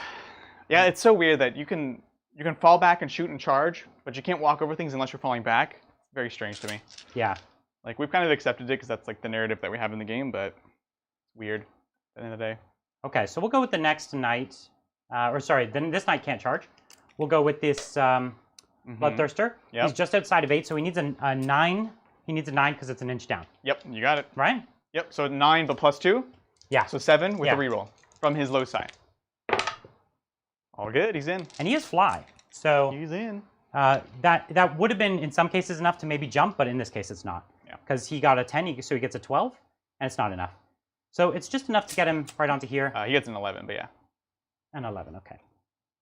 Oh, he was the only thing holding this knight up, Yeah, he was. apparently. He's helping his pal. Yeah. Oh my Put gosh. him right on the front there. Sounds good. That's fun. Yeah, that's pretty good. Okay.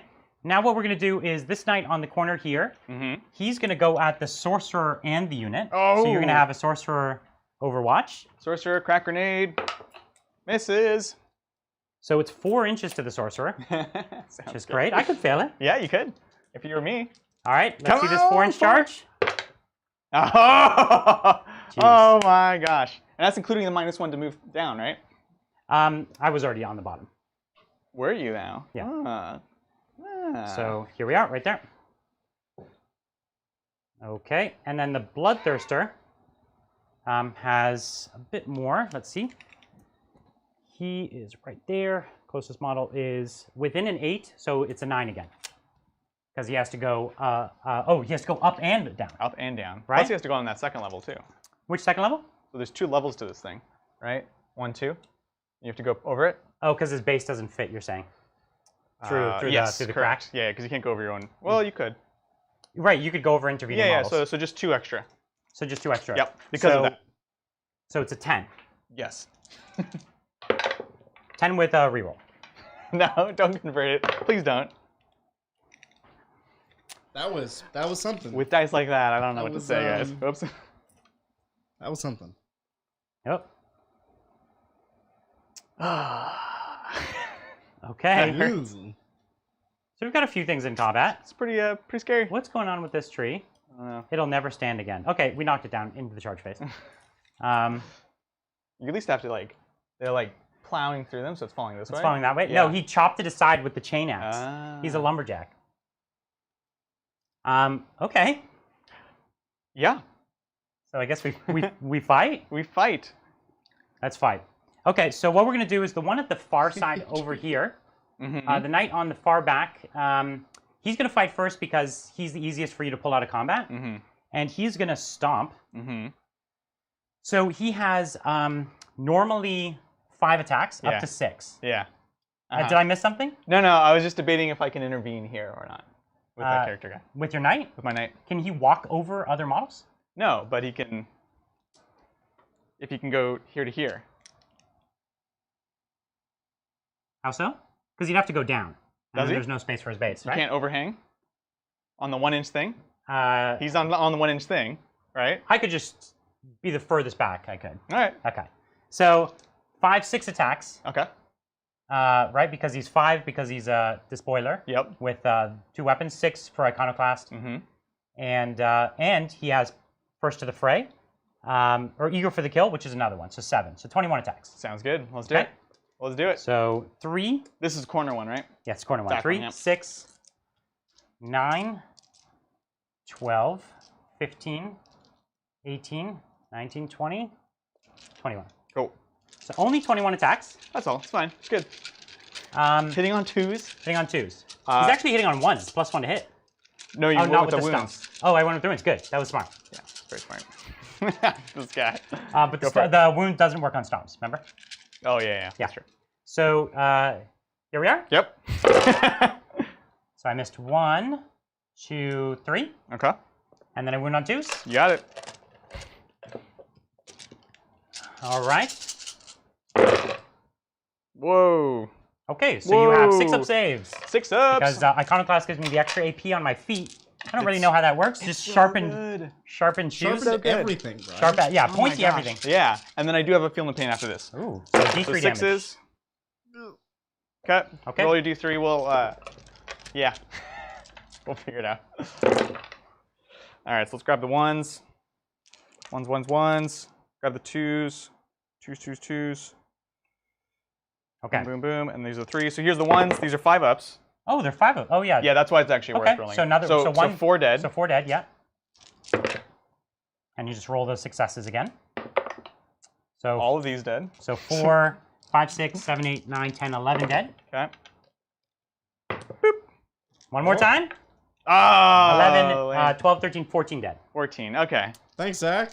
I'm not sure what Adrian's saying the one thing is, but Adrian, say the one thing. Say the one thing? Which thing? I don't know. Zach wants you to say the one thing. Keep saying the one thing. Like you have a catchphrase? I do have several But appearances. Adrian has a lot of catchphrases. Classic Brian. I don't know. Hup. So I'm gonna What's happening? I'm gonna pile in. I don't know the words that we're using here. So I'm Those gonna are some of your catchphrases. Do the thing. So I'm just gonna pile in my 3 inches this way. Yep. What are my catchphrases, Bridger? It's not. I'm not getting too far because of the 1 inch thing. I don't know. Oh, the 1 inch heroic intervention, maybe. I don't know. Yeah. Zach, I don't know. Zach, you're making up nonsense. I ruined the joke. I'm sorry, Zach. Sorry. Thanks, Zach, for the terrain here. This is Zach's terrain. Is it that Zach, or is it a different Zach? Yeah. Nice. This is actually Zach's terrain here. Actually, we augmented it with this ruin in the center because Zach makes 40K boards that look beautiful but don't have any cover at all. Oh man, shots fired. He knows. Okay, so what are we going to activate with next? This hurts my soul. So next, what we're going to activate with is these are the last 3 in the squad, or? Yeah, I got 3 there and 2. Actually, it should be 6 guys alive. Oh, okay. Whatever, there's 1 more. So this guy is going to pile in to there. We'll actually, the sorcerer is here. Oh, sorcerer's there. So we'll fight with the knight first to kill the sorcerer. Sounds good. Okay, so then we can. The reason he's reminding me is you can only pile towards the closest. So the knight's going to pile towards the sorcerer. Cool. The sorcerer has 1 wound left. You got it. Okay. You want to roll it? We don't need to roll it. He's dead. Sorcerer has 1 wound left. He's definitely going to die. He has no invulnerable So he's save. dead.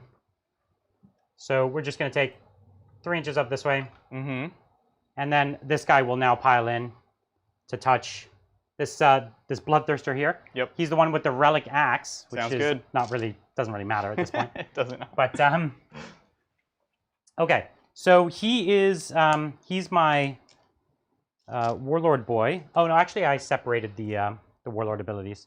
So let me just double check Engine of War here, and we'll see the 2 abilities I gave him. It was 5 and 6. Mm-hmm. If you remember. I do actually. Thank you. I was excited. Then you said they were not the best. The one's a 2-up save, right? They were okay. They're okay. Yeah. So Exalted Bloodthirster. So double number of wounds on his profile, and when his charge is made.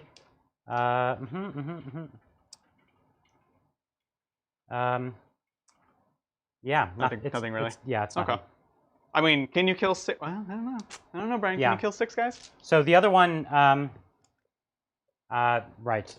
Can I kill 6 guys? Yeah. So he starts with 6 attacks, right? Because he has 5, and then he gets +1 on the charge. Mm-hmm. Is that right? Yes. So we'll go with that. Sounds 1, 2, 3, 4, 5, 6, 7. Right. +1 on the charge. You said 5 goes to 6. Does he start with 6 and go to 7? You told me 5. So. Okay. I don't know the Bloodthirsters well enough. I always rely on Adrian for the demons. I'm sorry. There's a limit for my chaos knowledge. I don't think anybody knows Bloodthirsters. No. I could tell you the 7th edition Bloodthirster rules. So it is 6 attacks up to 7. 2. Oh, okay, nice. 4. That's less 6, risky then. 7.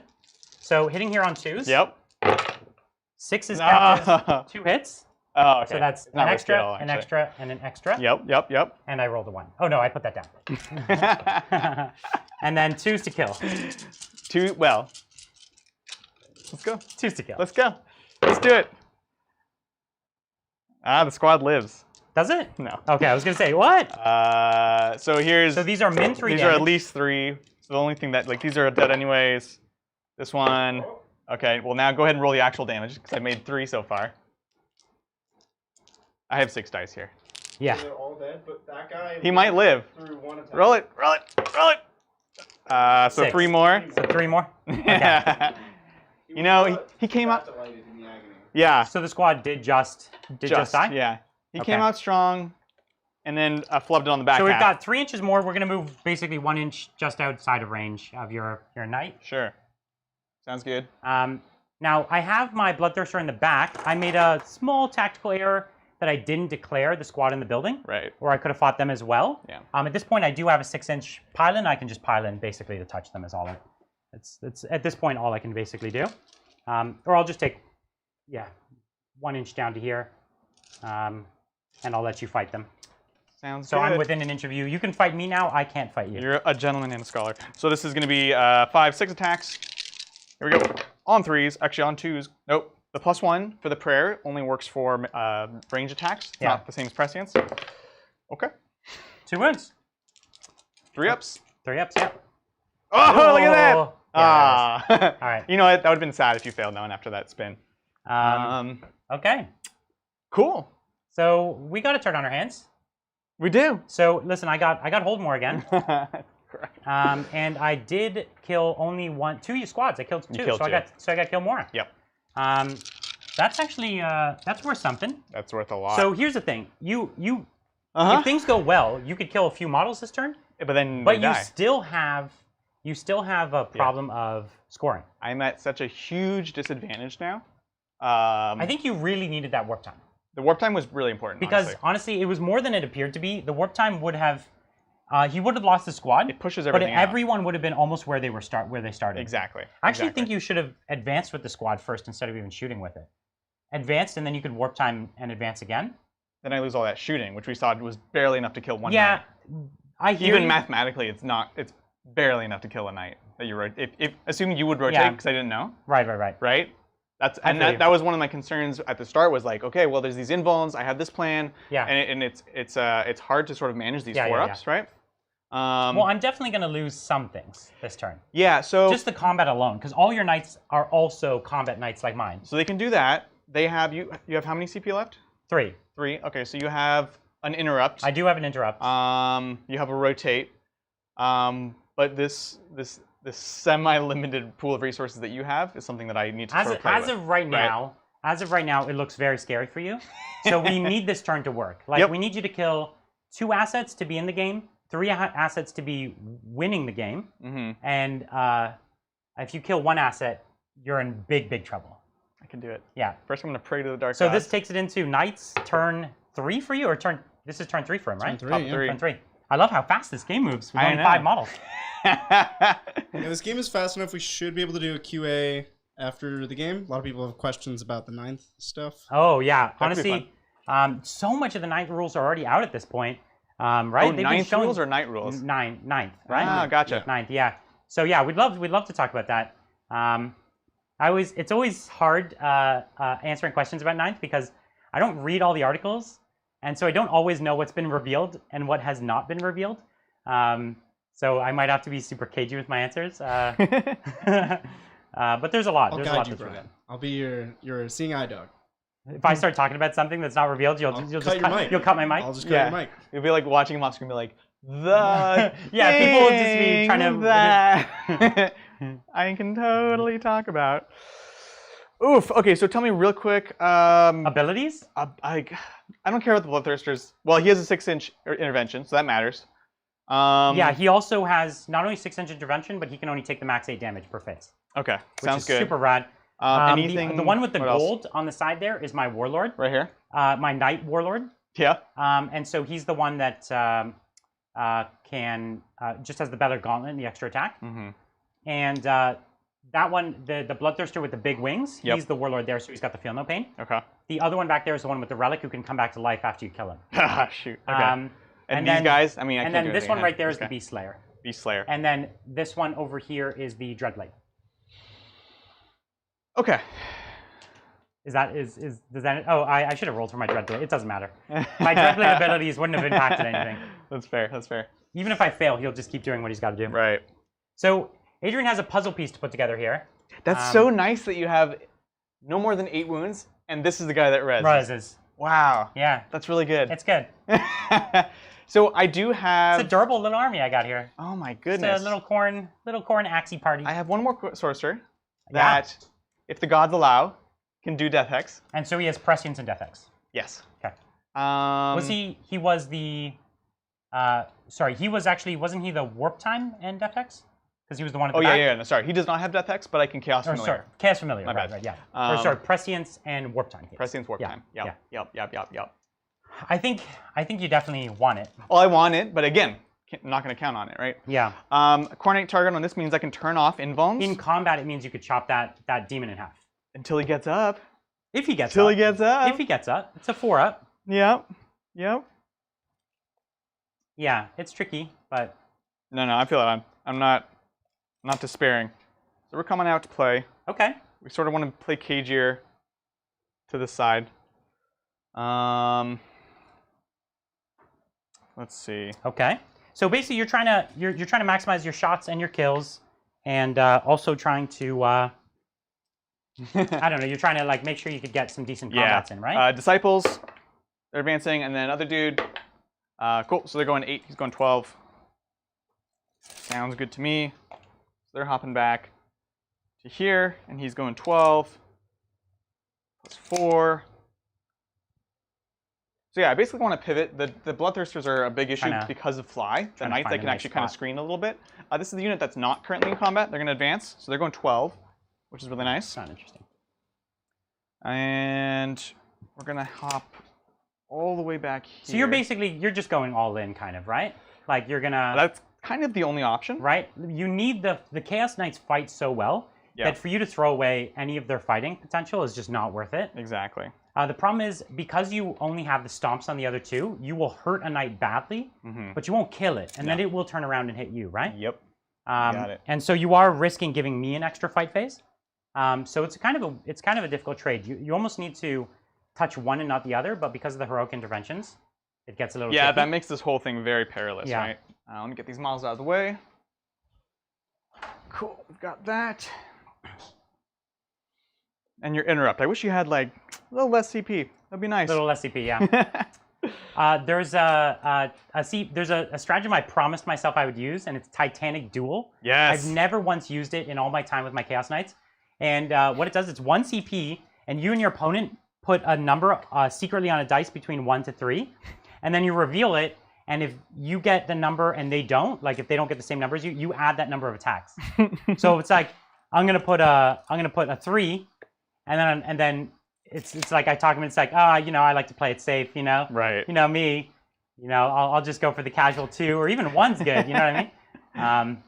And it's kind of a tough thing. I almost feel like if you're the opponent, you always pick 3, because even if you're wrong, at least they didn't get 3. That's true. You know what I'm saying? That's true. So he's gonna be up it's here. It's like you always pick 3 no matter what. Right. Because on the time you try to get cute and pick a 2. Right.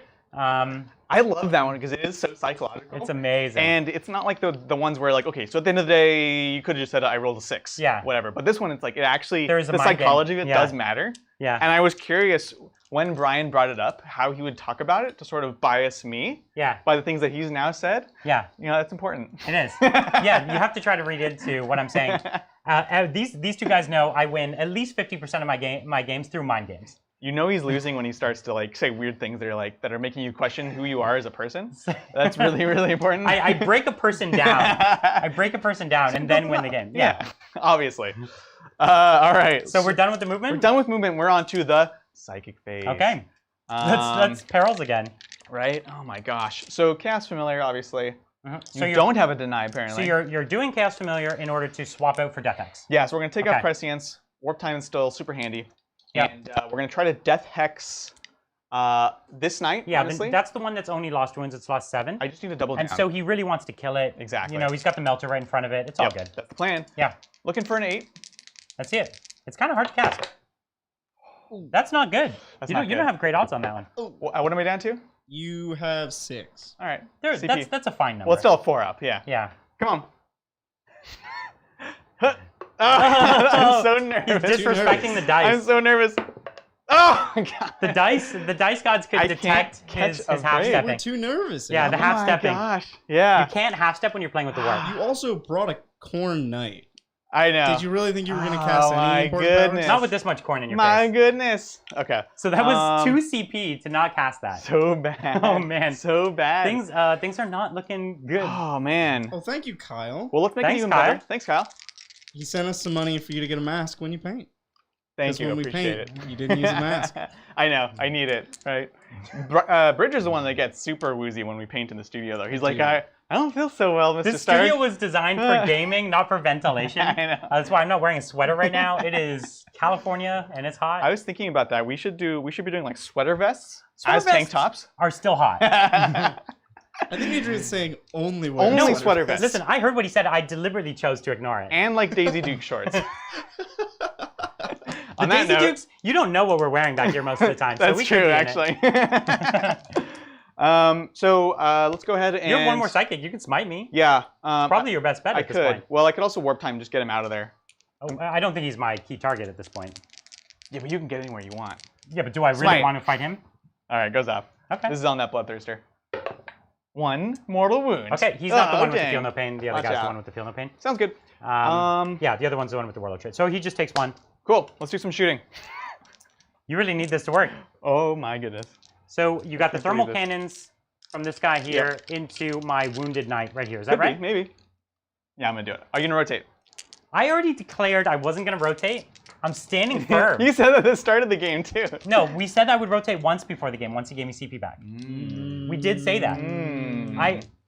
I wish we were on air because I definitely be on air at all times, like a reality show. Yeah, we're gonna start on air like at 4 o'clock. So you're not gonna rotate, huh? No rotating. All right, you can have it. So this is I'm not only because I need to use my traders.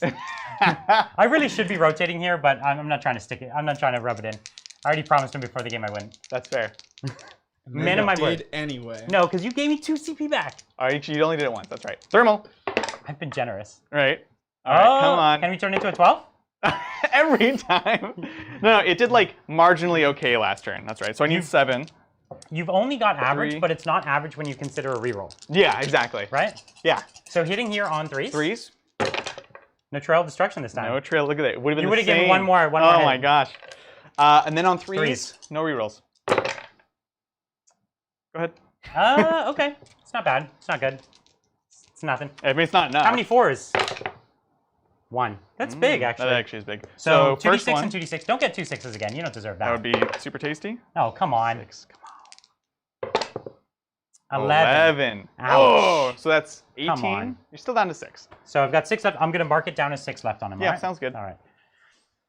6 left. Oh my gosh, this game is killing me. All right, battle cannon. Oh wait, hold on. Heavy stubber. Yeah, you need them at this Never point. forget it. 6s. Nope. Khorne guy, heavy stubber. Okay. Nope. Okay. All right. Double battle cannon into the same boy. So you're going to try to drop him here. And then you're going to try to double fight against my my demon. I feel like that's overkill. That is overkill. So the smart move That's here. What I'm realizing. So here's the smart move. His Khorne knight can chop my dude in half because he can ignore my invuln. This knight could come in and do 6 wounds here. Really not a lot of trouble, except I could. So I go into the Bloodthirster and do the 8 wounds.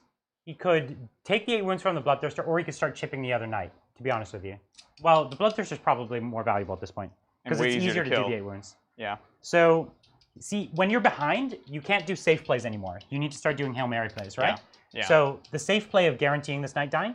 The only thing that's scary now is the interrupt. Once you start charging multiple things, I start getting to swing first. Yep. So it's, it's not great. So where are we at? I'm going to have to charge multiple things anyways, though. You are. So the risk of the interrupt is there anyway. It's the same thing. So we're going to go into the Bloodthirster. Okay. Because it is a ton of damage. It is very flexible. Yeah. Like I was saying earlier, I can block off the movement of knights to a certain extent. Right. Can't do that with Bloodthirster. Okay. So, battle cannon into the Bloodthirster. Let's see it. Reroll this one. All right. All right. It's something. So this is 10, 11. Nice. Oh, what? You had 3, that 3, was 1, 13. 6. Oh, was it 13? 3, 3, 1, 6 is 13. Yeah, 13. 3, 3, 1. Oh, okay. You're robbing yourself, but here you go. I'm just So hitting here on 3s. 3s. Oh, okay. That was good. It's that was fine. very good. And 3s. Then 3s rerolling 1s. Yes, because Beast Slayer. And he's a good definition of beast. I know, right? There's a few 1s in there. Right. All right, Let's here we go. see you still failed them, though. Oh, okay. Turn it around. Let's do it. So here we are. 5 up. I've got my 5 up save. Because it goes 3 up armor to 5 up save. That's right. It's a few, but it's still enough for you to take them in 8. Like, it really didn't matter how many I lost there. Yeah, mathematically I should get 8. As long as if I don't get 8, though. Yeah. So you didn't. 1, 2, 3, 4, 3, 4, 5. Oh my gosh. 25. Yikes. My goodness. My goodness. Listen, the Dark Gods are with me today. What can I say?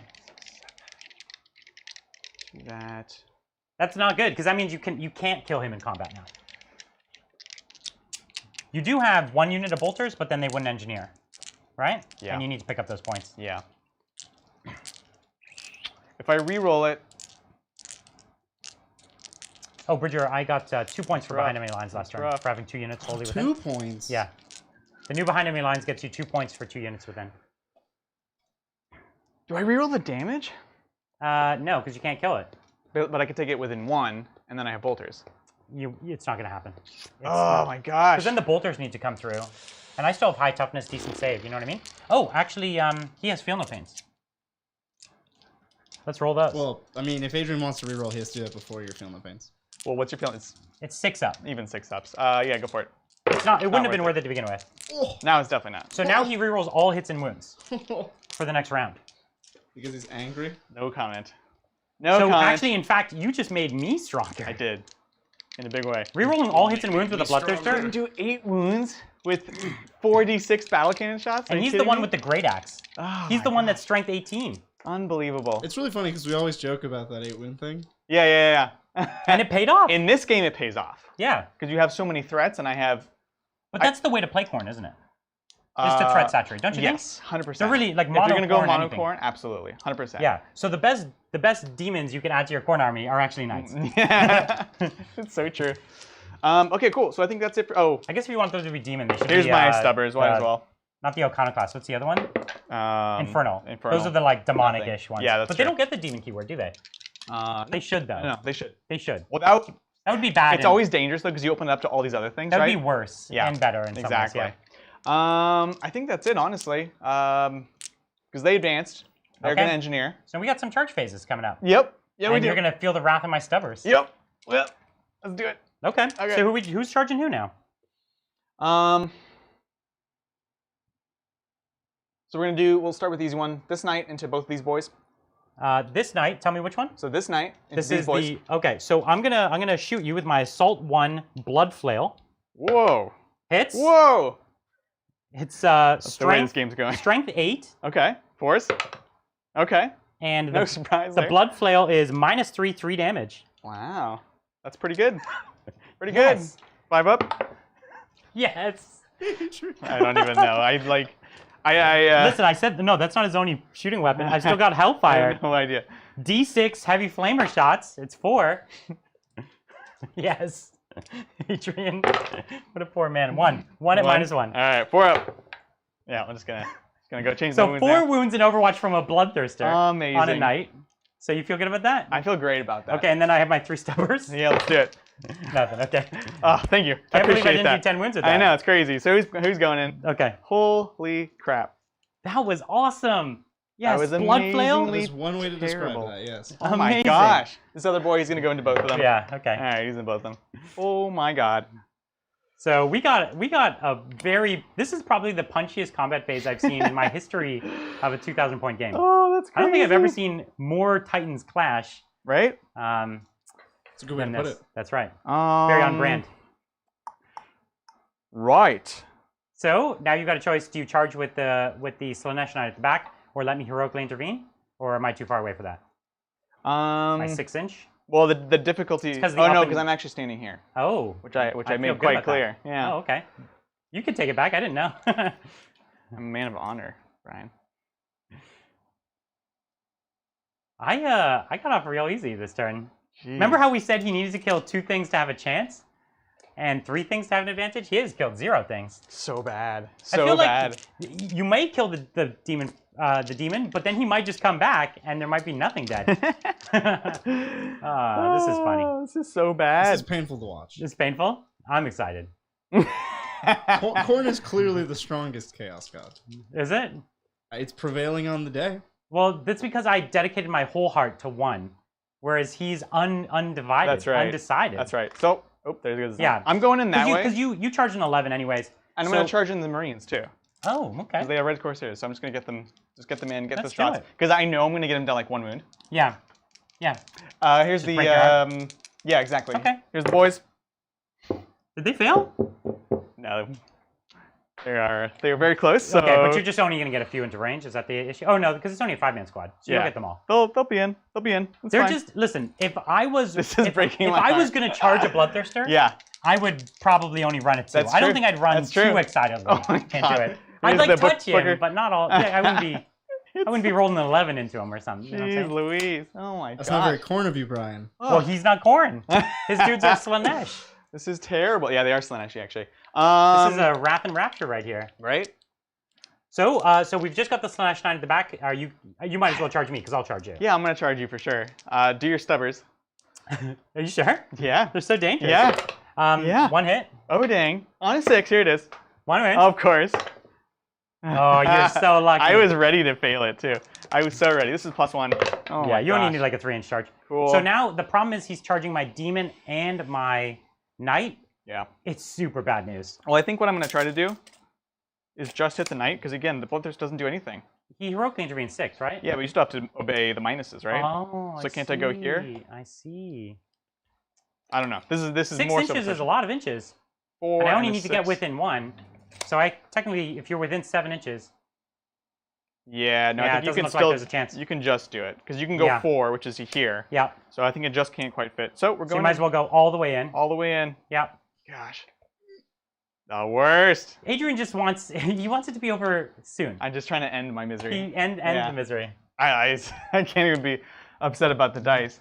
God's just abandoned you sometimes, and That's right. That's the way it is. All right, you ready? Well, I can't interrupt. You can't interrupt. Well, not before you fight. Okay. So you still get to choose one. See? All right. I didn't mean to trick you. I just did. Khorne is not the tricky god. So which one's coming in first? I don't want any of them to come in. You need to choose where you could fight that can actually kill. And the best bet is the Khorne. Target. And you could kill either my knight or you could kill the demon. Yeah. You can't kill both. You could, of course. So this guy only has 6 wounds left. Your fist does exactly 6 wounds, right? Yeah. So does your chainsaw. Do exactly 6 wounds. So you could risk it and put only a couple into him, and then a couple into him. But it's super risky. Sounds like a great plan. But at this point, isn't that what you have to do? That's what I have. So let's talk about attacks. What's the base for a Rampager? So 5 up to 6 on the charge. Okay. So you have 6 attacks. You can afford to put 2 at my knight and 4 at the demon. And you turn off my invuln. Yeah. Well, you don't have one. Oh yeah, for the demon. Sure. Right. And so. Well, what's the rend on the sword? The sword is -4. And they're both -4. Are they? Yeah. I thought the sword was not. I would love for it to be -4. Okay.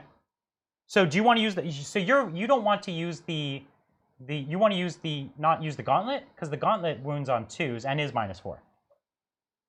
Yeah. So if the rend is different, then I should do the gauntlet. But even it's +1 to wound, +1. You'd rather take more hits, is what you're telling me. Okay, let's look it up. No, because it's +1 to wound versus +1 to hit. Which are equivalent. Which are not equivalent. They're close, though. They're very close, but the -4, that's what. So the Reaper Chainsword is only -3. Exactly. So then the fist is the gauntlet. The gauntlet is absolutely which will hit on 3s, wound on 2s. Yes. So we're gonna put 2 into there. So 2 into my knight, who only has 6 wounds left. Yep. So it's pretty. I don't know. It's a thing. I like it. And then your Scarbrand Bloodthirster has. So here's the thing: you could up your own number of attacks right now. Huh? You could use the Titanic Duel to try to give yourself a number of attacks. Yeah. Right? I mean, we're going to do it. At this point, that's actually kind of smart. It's a smart gamble. Because then you could afford to put 1 more here, and I don't know, 2. Depends how many more you get. Depends how many I'm betting, which you're prepping me for right now. Let's do it. I'm going to use it. 1 CP. So Titanic Duel. So what we do is we both reveal a dice. We'll put it in our hand and we'll reveal it here. Okay. So I'm going to be the yellow. And so we got to pick a number here. This is great on camera. No, we're gonna do it. Should we hold up our fingers do it or over something? the dice cam. We should do fingers. Isn't that better? No, dice cam. Dice cam. I want to make sure I put down the right one. I'm gonna be like 6. Okay, dice cam. Let's reveal. Ta-da! Ah. So you get nothing. Sounds good. I meant it when I said you never. Well, I figured because of that, then you'd think, oh, Agent's going to do 2, which means knowing that, then you'll be 3. I wasn't being Zinch on you. I meant it. All right, so nothing happens. Good job. Because if you had 3 extra attacks. No, that would have been amazing. Jeez. Would have been great. Okay, so what we're talking about? We're talking 2 into the knight, 4 into the Bloodthirster? Yep, and it makes sense to do the solid attacks into the Bloodthirster, right? The axe, right? Because, the chainsword. The chainsword. Because you're going to have strength. But not stomps. Ooh. That's the thing. They're -3 rend. That takes you to a 6-up. 6-up. And they're D3 damage. But it's not enough damage. The problem is the sword, you need to get 3 swords through to kill me. Well, and 6s explode, right? No, is he a Rampager? Yeah. Then yeah, 6s explode. So then the stomps are better. Is it unmodified 6s? Does it matter? I'm not getting +1 to hit. It is unmodified 6s. Then go with fist. No, the stomps would be better. 12 stomps. That's, you're in theory 2 6s. Frenzied Rampage. And it's not another attack. No, you only get the exploding on the Reaper Chainsword. I knew it. Okay. Oh. So Chainsword. Or the Gauntlet. Chainsword or Gauntlet. Sounds good. Then go with Gauntlet. We'll go with Chainsword. Because I'm T7. Yeah. And you don't get up to. You only get to strength. It's strength 6. So you get to strength 14, right? Yeah. The Chainsword is 14. So Reaper Chainsword into the demon, the Gauntlet. So and that's actually the ways. That's how it should One into each. Except they're on the opposite side. They're on opposite. He's like, so he's doing across. This. Yeah. Okay. He's gonna do like the anime move. Yeah. He's gonna flex. So this is the gauntlet on 3s. On 3s. Into the knight. You really can't screw this up. I believe 3s. Okay. Okay. Perfect. Now 2s. 2s. Okay. Perfect. So he dies. He dies. Now I explode. Yeah, you do. No, okay. I'm so scared, guys. So listen, you killed it. I killed it. Now you got 4 into the demon. On 3s. Okay. No 6s. And 2s. So the Reaper Chainsword doesn't 2s. have a minus to hit. It So was it's on 2s, 2s, yeah. And 2s now. And 2s again. So I got no save against I killed this. that Or no, one I have too. 6-up saves. Yes. So he dies. So there you go. I'll take it. I'll take it. I'll take You it. did it, Adrian. I'm so He can scared. explode too, can't he? I'm Don't so scared. Bloodthirsters. Oh, so the Bloodthirster, we're going to roll to see if he comes back. I think I roll at the end of the phase. Don't but they explode? Don't they like get angry? No. Flail around? That'd be cool, but The Knight can explode, but the Bloodthirster doesn't explode. Huh. They should, I know, but they don't. yeah, they should, but they Tyranids don't. explode, but they don't. There's a lot of things that should. So we can just roll it now. That's or I don't know when I'm really supposed to roll it. Well, if it's end of the phase, do you want to save So your we CP? roll it at the end of the phase. Yeah. So we need to wait. Yeah. So we wait. So I lost the knight. That's good. That's as good as you could ask for. That like I said, that was great. You needed to kill 2 to have a chance. The other knight doesn't do anything, but Now we need to see if I kill your knight. Woof. And I'll be real. You will. I think so. So you're interrupting? Yeah, I have to. So Heck I'll keep him here in case he comes back. Wouldn't that be a thing? I know. That could really turn. That could turn like a modest evening of the game into like nope. Very modest, trust me. All right, cool. So, knight first, right? So the knight's the better pick. He has the. Don't pick the worst pick. Yeah, he has the extra. He has the extra attack, and he has the relic gauntlet. Yeah. So I think that's the way to go. Sounds good. Would you say? Yeah. The other guy, he has D6 damage instead of flat 6. So the knight's the way to go. For sure, the knight. And so the relic, does that have no minuses to hit? No minuses to hit. Nice. The Gauntlet of Ascension, yeah. And then does it also do mortal wounds? Because there's a No secondary mortal ability. wounds. I don't think it does mortal wounds. Okay. It what it does is it gives me extra attacks and strength if I kill characters. Ah. So is this guy a character? This knight? No. It's reroll hit. No, it's just reroll hit and wounds. And then when you kill a character with that weapon, you get +1 strength, +1 attack. So it lets me reroll hits and wounds? Yeah. Oh, I got By it wrong. default. Amazing. That's quite good. That's So why good. I knew there was a reason I took That's it. quite Yeah, good. I knew there was some text at the bottom. I couldn't remember what it was. It's so good. Okay. And there's no minuses to hit. What? That's quite good. Amazing. There's actually too many good relics. So in you Chaos Knights. you instant lose here. I mean, you could roll a bunch of ones. And then roll them again. Yeah, obviously. Okay. Yeah, that's fine. So there's Oh! Oh! Oh! So you're telling me there's a chance. Okay. It's a start. It's a start. And then 2s. Oh, man. So he dies. So he's dead. Chaos Yeah. is so 12. fickle. Good talk. 12. So 36 damage. I appreciate that. Here's a 6. That gauntlet. And was he a character? No, not this one. No, okay. He just had the beast there. Yeah. All right. Wow. So now Wow. I can consolidate. Yes, you may. Well, with him. Just him. Just him. Not the Not the Bloodthirster. not the Bloodthirster. Yep. Well, the Bloodthirster heroically intervened. So doesn't that count as Nope. No. no? You do not get to Only activate. on the charge.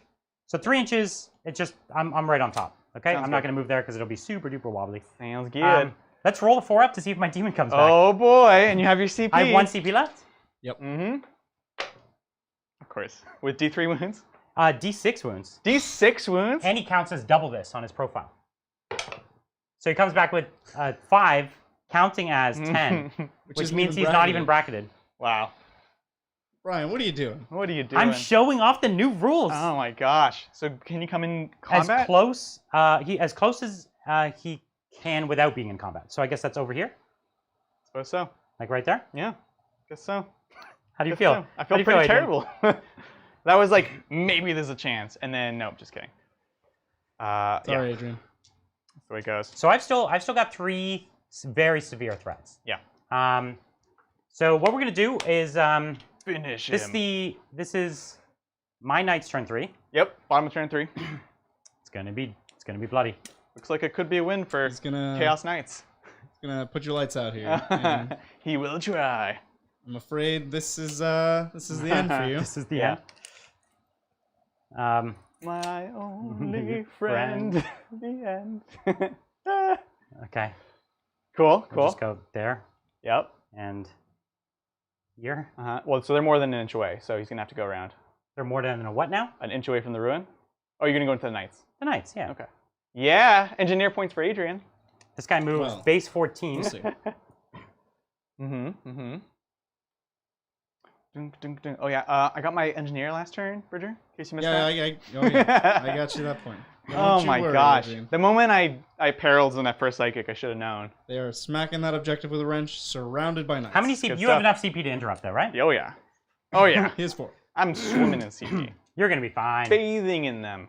You're gonna be fine. Swimming in them. Yeah, you've got nothing but CP for days. So I'm gonna, you know that shooting attack? That was really good last It time. was so good. So here's my one shot. You're going to miss now. My one shot on your fighting knight. Mm-hmm. It fails. Very nice. Yeah, and then he's got his flamer. One shot. One kill. He can only Overwatch. He can only Overwatch. I mean, you know, that's fair. It's style points. Everyone's got a thing. You know? Everyone has a thing. So what we're gonna do is we're gonna charge first with my Risen Bloodthirster. Heck yeah. Into your Khorne Knight. Yes. And I guess into your, is this your Sorcerer? No, that's the Apostle. That's the Apostle? Yeah, he's apostolating. I don't know. I don't know either. Like, sure, we'll charge him too. Why not? So here's Heavy Stubbers and Grenade. Cool. So, pretty much anything? Yep. Casual 11, fine. It's casual, yeah. Get out of my system, you know? Get in there. Okay, so then we're going to charge with this knight here into that. Sounds good. And we've got what looks to be just outside of 7. Okay. So it's a 7. So 7, yep. He's just my Dreadblade, so he has only the +2 to move, but it's not plus to charge. Gotcha. So I need a 7 here. Okay. It's the 7. So you roll 7. No comment. He needs something to go wrong here, and it's just not. Right? This is an unwounded knight too, which is kind of rough. This one into these two. Okay. No roll really required on that. Yep. Well, I do get to Overwatch with the thermal cannons. Ooh. Here it is. Here it is. Oh dang. So this is the guy who can't lose more than 8, so that's why he should go in rather than the other knight. He's like part of my plan the whole time, Yeah. obviously. Number of shots. I'm gonna reroll the 3 because I need to go big into a 5. It's good. I'm genuinely surprised by that. Yeah. 5, 7. Maybe you can own the Overwatch 9. too. Come on, 6s. 1. Nailed it. That's all I need. Well, I mean, in a way, it is. well, I need to get you below 8 so that I can potentially do something. I understand. Potentially. I understand. That doesn't wound.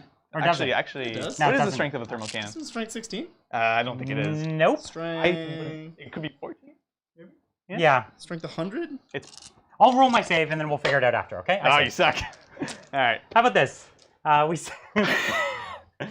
trying. Strength Wait. 9. Cognus. Huh? It's strength 9. Strength That's what I thought. I 9? knew it was strength 9. Wow, this gun still sucks. All right, that's it. You guys made me doubt when you started saying 16. I was like, maybe I'm super wrong. I knew it wasn't 16, Okay, but the other I knight in the wanted to back- believe. The other knight in the back is going to charge your knight. Uh-huh. It's also going to charge your engineers. Oh, that's your first mistake. Yeah. Literally the first. The first one of the whole thing. 3 and crack grenade. Meep. And some bolters. Meep. Meep. All right, let's get charged. I don't know what I need. Oh. Oh, that's all I need. It's fine. He says that, chat. Yeah, I was 2 inches away.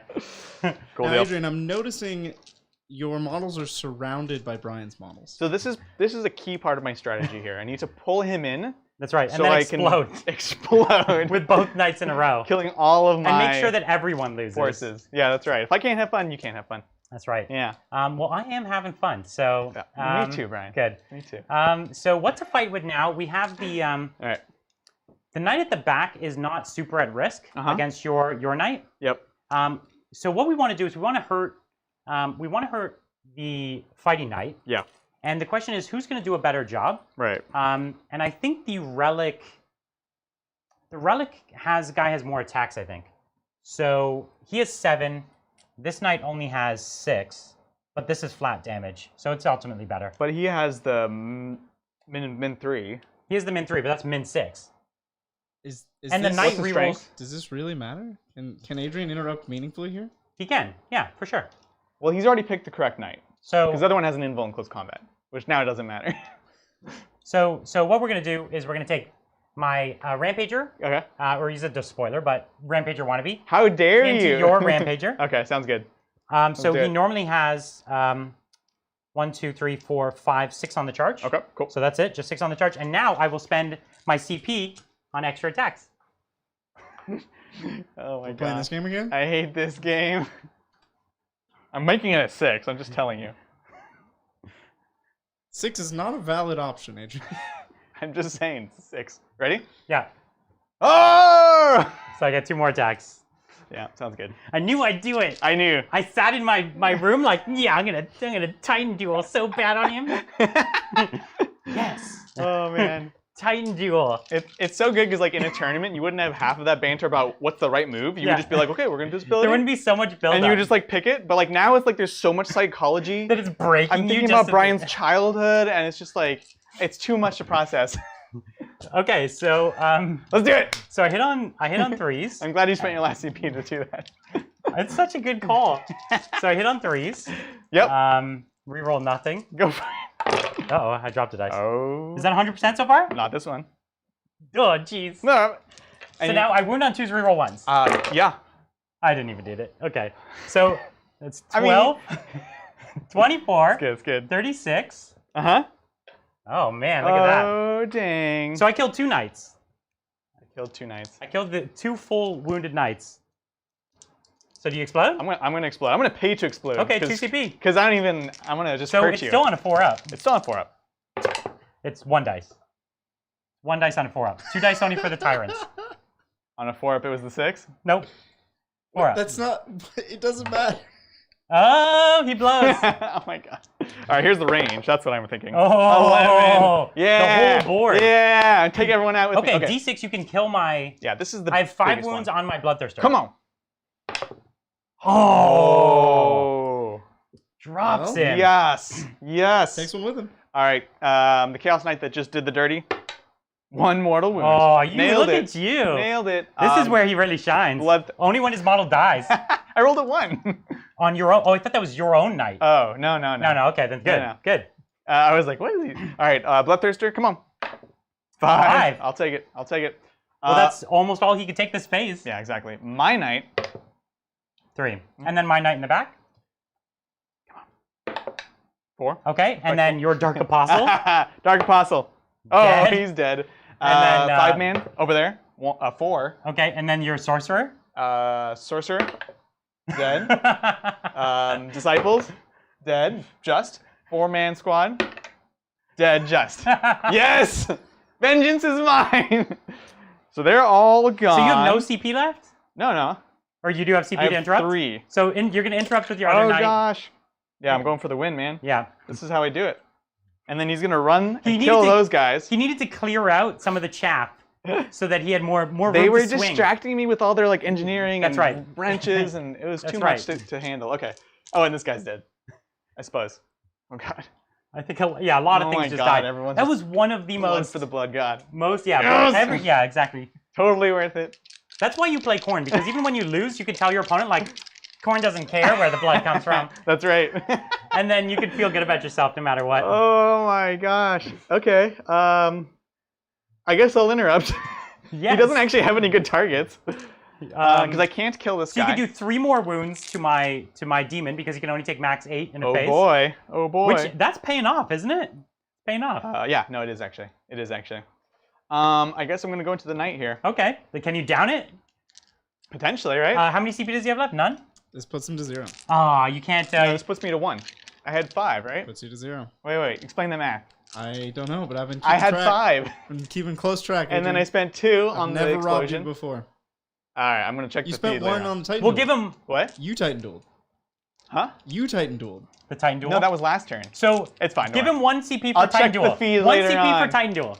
Titan duel? Oh, I see what you're saying. Yeah, Titan duel. Let's do this. It's gonna be a 3. Hold on, I'm not ready. He just changed it. Ah! So you got 2 extra attacks. Fool me once. Fool me 15 times, Yeah. Ryan. Okay, so wait, 15 attacks? No, more than that. I meant what I said. You can have the 2 attacks for 1 CP. I'm just not giving you 3 attacks for 1 CP. It's not worth it. That's fair. That's fair. So we're doing stomps because that's all we can do. So it's a lot of stomps. 'cause What you have is 8 their attacks. baseline? So you have. Oh no, this isn't a rampage. It's not a rampage. It's So it's 4, so 5, 7, 6, 7 so 21? attacks. So 21 attacks. Okay. 1, 2, Which 3, is 4. respectable. Yeah, And he has vowed the Beast 5. Slayer. that's right. Oh no, he doesn't. 6. The yeah. battle Oh, cannon no, was no, the he Beast doesn't. Slayer. Oh, okay. That's a shame. 1, 2, 3. I guess this guy has the invuln.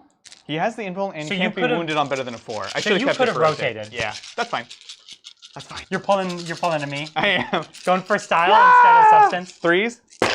Okay. I mean, it was not great. Pretty bad. Yeah. Now 4s. Now it's on 4s. You would have thought that was on 4s. All right, 4s. Oh jeez. Oh my gosh. Oh, I can't even look. Bridger, turn away.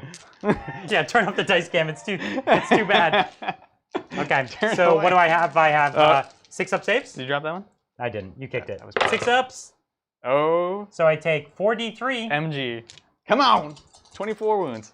Yeah, that's good actually. 2, 4, 7. 6, 7. Okay. So that's the first wounds this knight's taken. Yep. I'm not gonna put the wounds over there. That's cool. So that's cool. So here's the thing. We're gonna use this warlord Ultimate to disrespect. fight you. Yes. Let's do this. This warlord gets to fight. So he has his 7 attacks. 1, 2, 3, 4. 5, 6, 7, and then he was the one that had the extra attack in combat. Well. And this is the gauntlet? No, we're doing the Khorne demon. Because the knights have had a chance to shine. You know what I mean? That's true. That's true.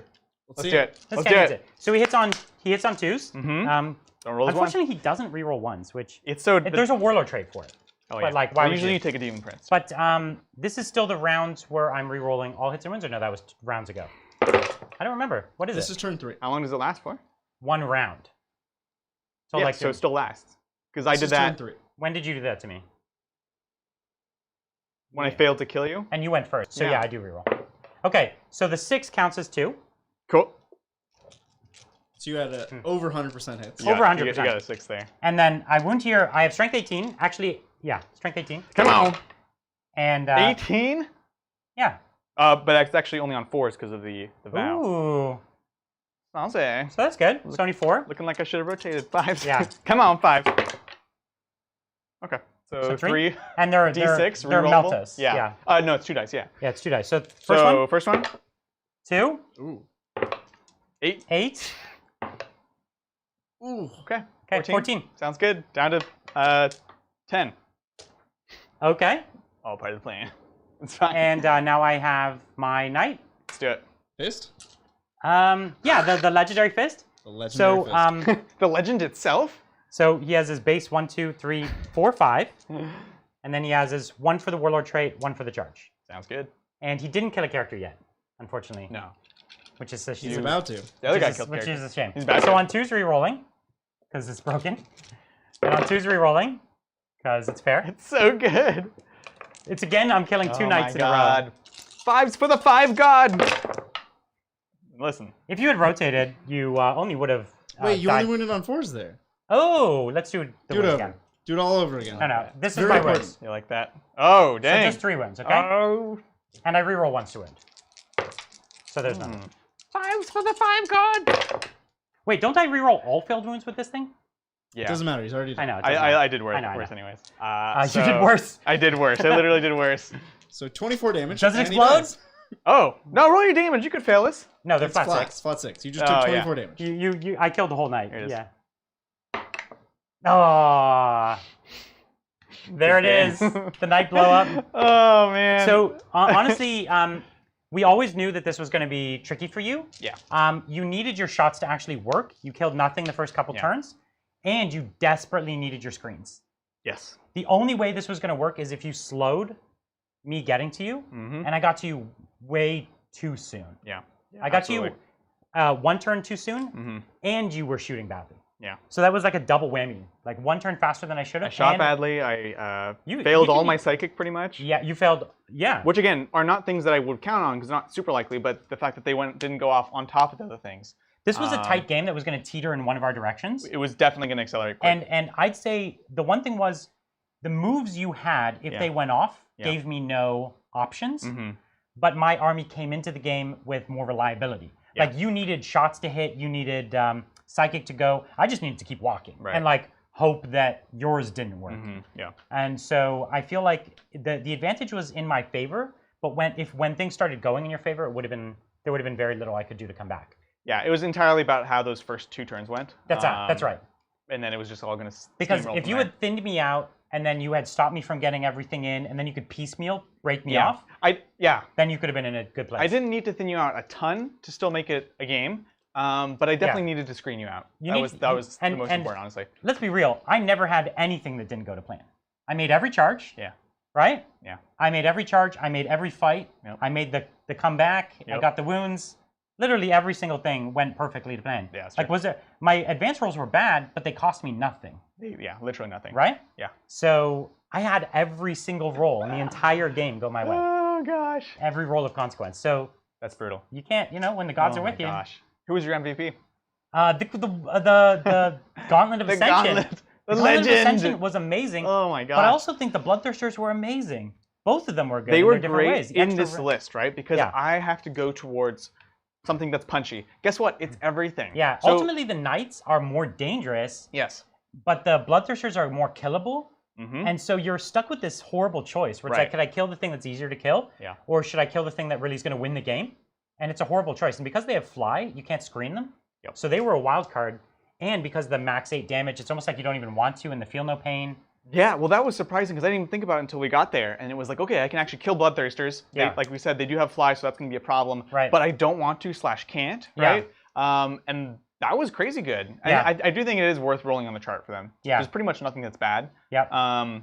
Maybe sometimes you'll be like, I'm just going to pick the 8 wounds or the 2-up armor in some matchups where it's just hordes, right? But that was cool. That was very rough. Oh my gosh. Well, really, really cool, silly game. Nice that it went a little faster than our normal games, which is great. As I said, we have another game this Saturday at 12. We have from now on, until things change, we'll let you know. We're going to be doing games every Saturday and every Thursday. That's right. So Saturday at 12 p.m. Pacific time, and we're going to be normal games that we're doing, games of 40K, and then as we go into 9th edition, we're going to be doing a lot more. So speaking of 9th. I heard we might have a few questions that you want us to talk about. Let's do it. If anybody has more questions in chat, definitely let me know because I think we have like a lot of time. We have like an hour now. We probably won't stay for a whole hour. But so a lot of people were asking. Let me guide you into this one. Okay. We found out yesterday how Overwatch works. Oh, did we? In that there's a strat. Which kind of screws over the whole Tau army. Let me get my tissue box for you real quick. So you were complaining to us about this for quite some time. Yeah, I complained a lot to you yesterday about that, right? It was a very long conversation. It's a big part of the Tau army. I will say this, that the Tau armies I've been playing recently have been Farsight Enclaves. And the Farsight didn't really rely on Overwatch. There's that kind of gunline Tau army that really does rely on it. And that army does get hurt. So I think that, that's still to be seen. And I think that,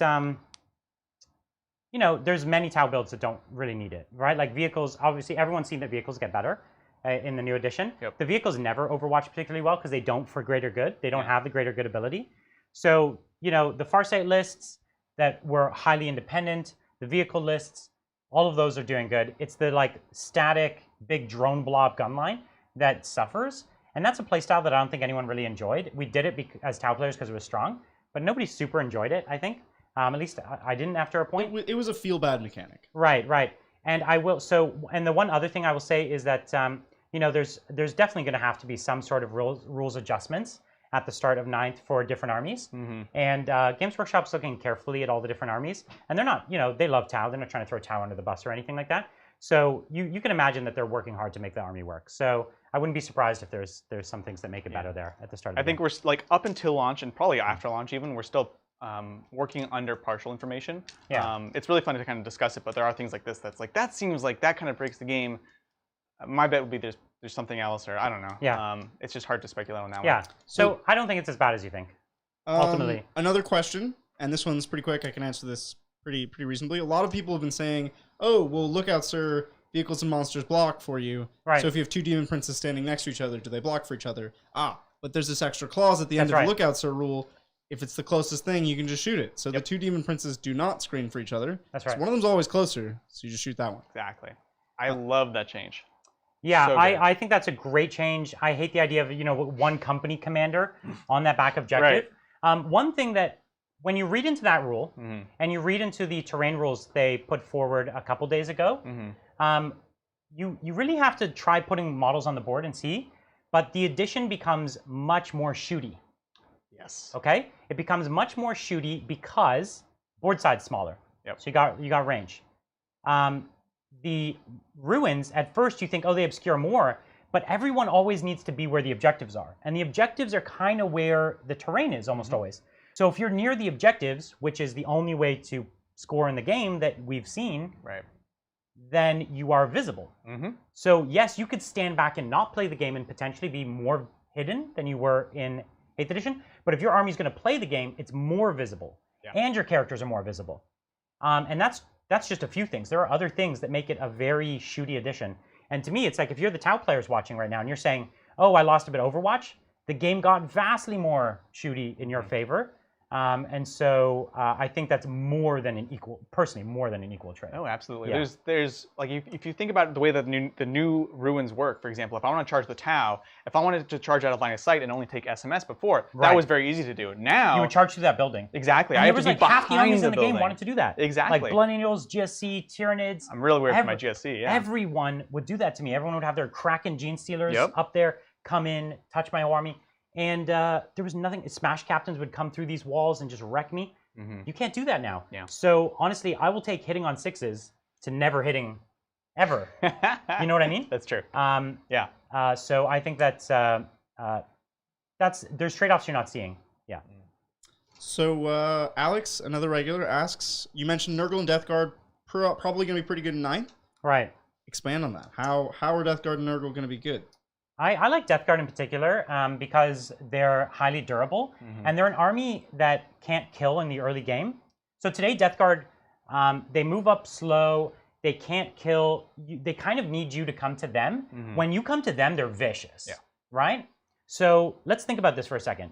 You don't score on the first turn, right? Which we saw in the mission there. You don't score the primary in the first turn. The game only really revolves around holding objectives. And you only score at the top of turn, at the top of your turn. Right. So what that means is Death Guard march to the middle of the board, where they're best. They stand there, and they can live until their turn to hold. You have to come to them to take their objectives. They lose no points by not scoring in the early game, which they would have lost in ITC or other mission formats. So the tempo of the game can be later half, where they're great. Then you take some of their things like their best vehicles, like the Plague Burst Crawlers. Plague Burst Crawler gets so All much of a sudden, better. the Plague Burst Crawler moves and shoots. One of its most terrible problems, because it has the Flamers. Shoots in combat. The Flamers. That's amazing. That's the main thing that used to shut that unit down. But now it doesn't. So that's just one example. And the line of sight changes for obscuring, right? That becomes a much more important asset. Well, and the people want to hide all the way back. Those Plague Mortars get even better. Yeah, exactly. So Death Guard, I think, all of a sudden go from an army that doesn't work in the current missions because they're just not fast and killy enough to the fact that their durability, their like mid-board stoic nature is exactly what this edition is looking for. I think they're spot on. Nurgle has the same effect. I just think Death Guard does it better. Yeah. Like Nurgle Demons. Nurgle Demons are, we've been previewing Demons. They're not that amazing. They don't have the flexibility. They can stand on the board probably even better than the Death Guard, but they can't punch, they can't They're shoot not as scary really. when you get up Yeah, close. exactly. They don't have some of the weird movement things, especially now that we've seen the new hard Death Guard and rules. things like that. Exactly. So, similar idea, but not the Death quite Guard as just effective. does it better.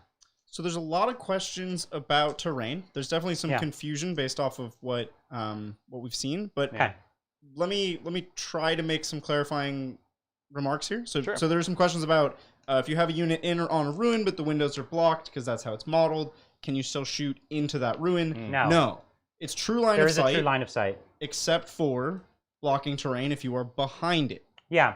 So here's a funny thing. I know some of you watching play ITC. Some of you watching probably don't. Or you play the book missions.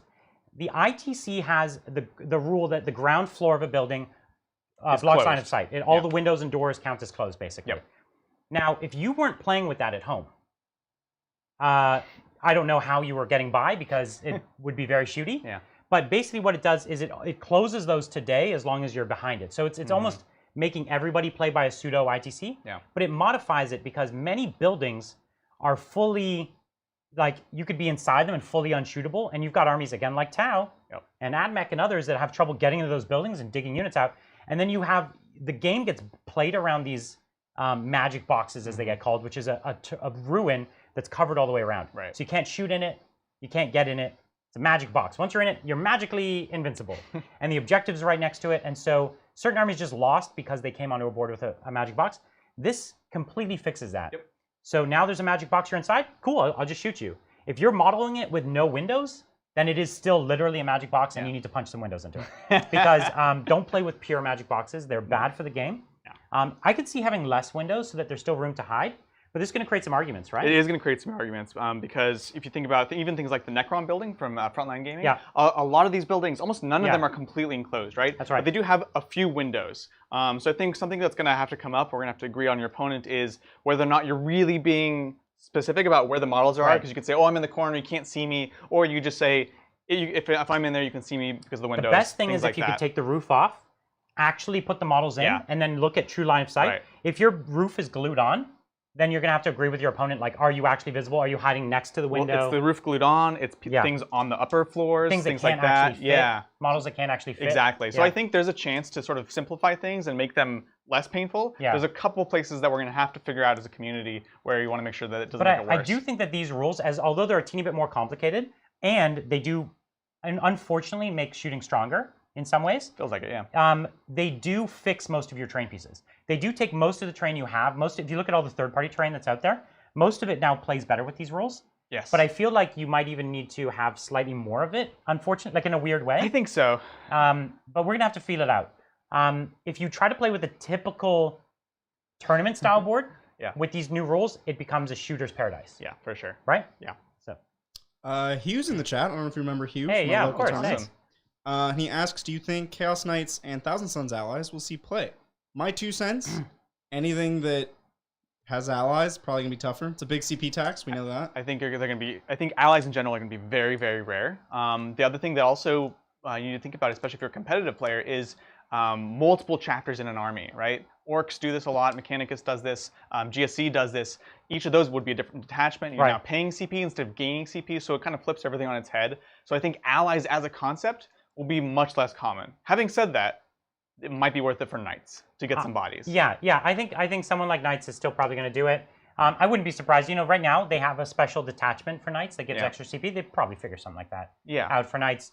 You know, again, they love all these factions. They don't want to ruin them all. No. It might take some weeks for a fact or something. I don't know how long, but they'll hopefully fix some of these things.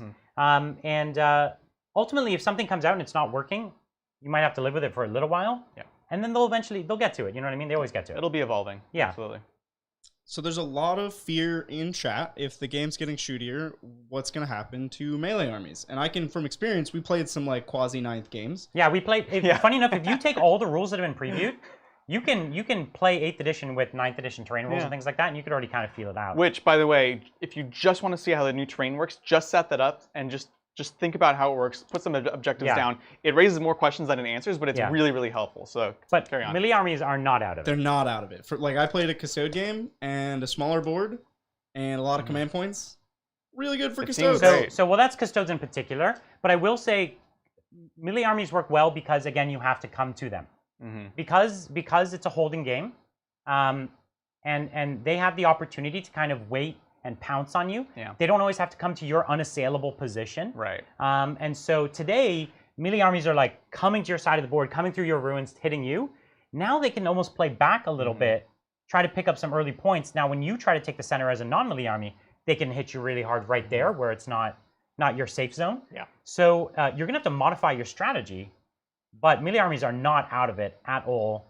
Not out whatsoever, but they're definitely changed. And the other thing is we still don't have a full view of like missions and what scores, what doesn't scores, things like that. We saw like the primary on that mission, but we don't know like what else there is. Yeah. I think that alone can change everything. Yeah. But it's definitely more like, can you hold the mid board? Can you fight? Can you defend? You need to be more well-rounded. You can't just drop in and punch your opponent in the throat turn 1 and win the game. Yeah. You can if you're Custodes. Throat punching still good as Custodes. With 12 CP is good Custodes. Oh my gosh. Custodes with 12 CP. Yeah, Bridger and I tried with Orcs versus Custodes, which again we didn't know the full missions, but we always know that Orcs are bad against Custodes, but we want to see. We're like, maybe it's different. No, it's not different. Orcs still. You dropped 2 planes on me, and that hurt a lot. Those are so good. I love the bombers. Yeah. Oh man. Yeah. So we're saying that the issue if my dude can see the tip of your dude's gun around the corner, so I can still shoot the entire unit. Yes, that is still 40K. Seems like and it's still 8th edition, right? So there's still abstractions. It's just some of these abstractions are getting improved, like character, but some of those things, love them or leave them, they're there, right? Yeah, I think that's generally fine. Like, you know what you do when you're playing a game like that, when you're playing and you're really trying to say, my intention is to be out, you tell your opponent, like, I'm moving this person here. And you ask them in your movement phase, hey, do you think you can see them? Do you think you'll be able to see them? And then, if your opponent's like, oh, no, I think you're hidden, then next turn they can't come and say, oh, no, I actually see tip of gun. It's like, no, dude, we said it's hidden. You know? I think generally that's what you try to do, right? You talk it out in advance. 100%. And that's how 40K has always worked. It's always been a game where you have to have shared understanding. You have to have, and it's not. There's no rules you can write that don't require that. And I will still say it. In my opinion, it's still faster and easier. It brings me personally more enjoyment than like knights used to have facing. They can only shoot different things at certain angles, and like the amount of arguments. Yeah, go play Titanicus if you want that. Oh my god! Which, by the way, Titanicus is awesome. Go play. So yeah. I've heard rumors that there will be more transports. With the new more models coming? No, like transport will be more common. So will things like Rhino, Impulsor Rush be a thing? I don't know. I think, because of holding, I think it's kind of cool idea. Like, you take some OPSEC, throw them in a transport, zip them onto an objective, and then it's like, cool, I'm holding it with my transport. You block my transport. I'm holding it with my OPSEC. Exactly. I think that's we saw more viable than it was in ITZ. Well, we saw that strategy in 8th with Venom Spam. But Venoms are good because they do everything, right? A Rhino doesn't do everything. and it still gave up a lot of points, right? So the other thing, the sort of elephant in the room is the kill points. Is the kill points in ITC specifically. And we've seen it and we've heard it from organizers in Warhammer, is that the idea is everyone's trying to get on the same format. So a lot of us that play ITC have assumptions about how things work. If the kill is less important or doesn't exist, then MSU becomes more valuable. So, exactly. Yeah. So I do believe transports will be a lot more valuable. I think so. Than they are today. How much more valuable? I don't know. But you think of a Razorback that can move and shoot in combat? Yeah. That's a lot better than a Razorback is today, especially because they're fairly short range. They can't get touched. Well, they can get touched, but they can still do stuff. But they still got to, like, especially Land Raiders, Repulsors, so the Land Raider, wagons. the Land Raider was the Repulsor. I don't know. I don't know that the Repulsor gets that much better because it already move and shot, fly away, and it already could fly away and shoot. So I don't know that the Repulsor gets much better, but the Land Raider does. In the sense that it shoots in combat, it's not as taggable. Especially if you take one loaded with flamers or bolters, like a Crusader. All of a sudden, you're Crusader rolling up with some Terminators. Who else is better at holding that objective in the middle of the board than some Terminators? That sounds amazing. Jumping out of a Crusader, that's how you want to play 40K. I love it. I got it. We got it on the shelf. We're gonna. I'm ready for it. It's happening. So I'll be breaking my Land Raiders out and maybe some Razorbacks. Yeah, for sure. I'm into that. Yeah, it's it is in many ways it's kind of like an 8.5, but when you change the enough rules, enough of the strategies bend, and at the same time we had all these Psychic Awakenings that we were still kind of coming to grips with how they changed the meta. Right. Like we were playing, we played one AdMech game, and we were like, oh geez, this army is really strong. Oh my gosh. And then you look at how 9th edition modifies AdMech. Well, that was a big change, with the shoot and combat and the move and shoot. Yep. And oh my, like that army went from being 0 to now like the hero. Right? Like that army is probably the strongest army in the whole game right now. So strong. It's already really great in 8th edition, but looking at the train, that's going to be even stronger. Another thing, so today they revealed there's no more speculative charging, meaning you have to reach every single target that you declare charge Oh wow, against. they revealed that today. That was today.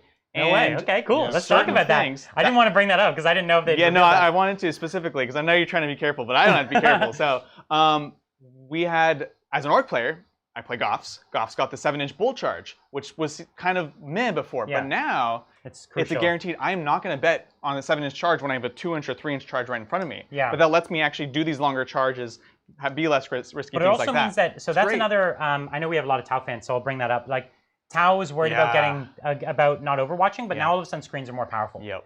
And so that, again, it does modify. I know there was some worry that maybe combat armies get hurt. And this screen change does hurt combat. It does, it definitely does hurt combat. But again, mastering screening is an art form in itself, right? And so you could still make the charge. It's just you have to hit both targets. So you have to be a little, you don't want to take the risk. It changes so many interesting things about the game. Yeah, absolutely. Anything else? Biggest winners and losers. Well, we're going to do a lot of videos on that. We still have a lot to think about. So I don't want to jump the gun on that right now because I don't think we have the full analysis.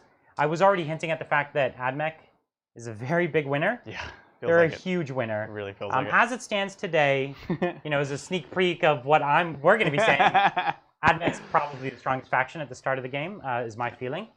But who knows? We could be wrong. Like you got to wait till millions of people play millions of games, and we'll see what comes to the top. Even after launch, because right now every reveal, like every day changes everything fundamentally. Like, oh my god, this thing is this thing, and the next day something else and something else. Which, to be honest, I love. It's great. Yeah. I'm so excited that this game is fundamentally changed because we all get to discover that again. Yeah. But it is going to. So it's hard to make any definite I think statements. like right now, AdMech's already probably the strongest faction in the game. Good right and now. 9th actually makes them better in every way. Yes. Like 9th takes nothing from them. Well, it's funny. So gives AdMech them players something. currently got a little taste with things like the Martian Canticles that give a bit more movement. We're seeing that with the changes to vehicles in 9th edition. So it's like, okay, I like this thing, and then I get more of this thing, and I'm good at that. And suddenly I can move, I can hold board control. So I don't know. Especially Mars. Yeah, AdMech, Mars is really excellent. Yeah. Well, we'll see. I think a lot of our assumptions are going to be biggest loser. I don't know. Biggest loser. GSC. Oh god, that's so mean. GSC's in a poor place. The ruins made me really sad Adrian, from GSC. They had nothing to lose before. GSC's so they can't be the biggest. Remember them a year ago? Biggest loser is the army that moved the most, not the one that was at the bottom and stayed at the bottom. That's fair. And GSC's not that bad. It's just it fell big from where it was. I don't know if there's a big. I don't know. I don't know if we have a call yet. We're thinking about it. We're thinking about what armies move most. We're gonna have a lot of videos that break this stuff down. The ideal 9th edition doesn't have like a major loser, so maybe. Well, there's always tiers of armies that are harder to play. Let's be real. I'm gonna be optimistic. No. I'm super positive, and I always think that there's a way to play an army. You know, we play a lot of crazy armies here and show how there's some good synergies in there. But you know, ultimately, some factions are just have an easier time. Certain builds, at least. I personally need to see the full missions and the full train. Oh, of course. 2 of my biggest things. Yeah. That can change everything. The missions are everything. Like, Americans are not playing the same game as Europeans of Warhammer a lot of the time. Yeah. It's like if you're playing ETC, ITC, playing at home, there's crazy changes. So I think the mission's going to decide a lot, personally. Yeah. All right, well, with that, I think we've answered pretty much all the questions. Thanks, everyone. Honestly, if you're really interested in 9th edition, as soon as, you know, stuff drops, we're going to be doing everything, showing all these top 10s, doing the tactics for new armies, all the battle reports. We're going to play every single faction. The shelves here for these armies, we're going to be putting bunks in there instead. We're just going to live here all the time. Really excited, but also Saturday, tune in. It's going to be a really, really fun game. I'm excited. I get to run the demons, so I'm going to be bringing one of each against the new Space Wolves, which again, a lot of you have been asking about. Tell your friends. If you did enjoy this, do subscribe, because we are for sure doing at least 2 streams a week. But as soon as 9th drops, it's going to be a lot more. We're going to up it. You want to get those notifications, and yeah, I'm just really excited. I can't wait for Saturday. Thanks a lot.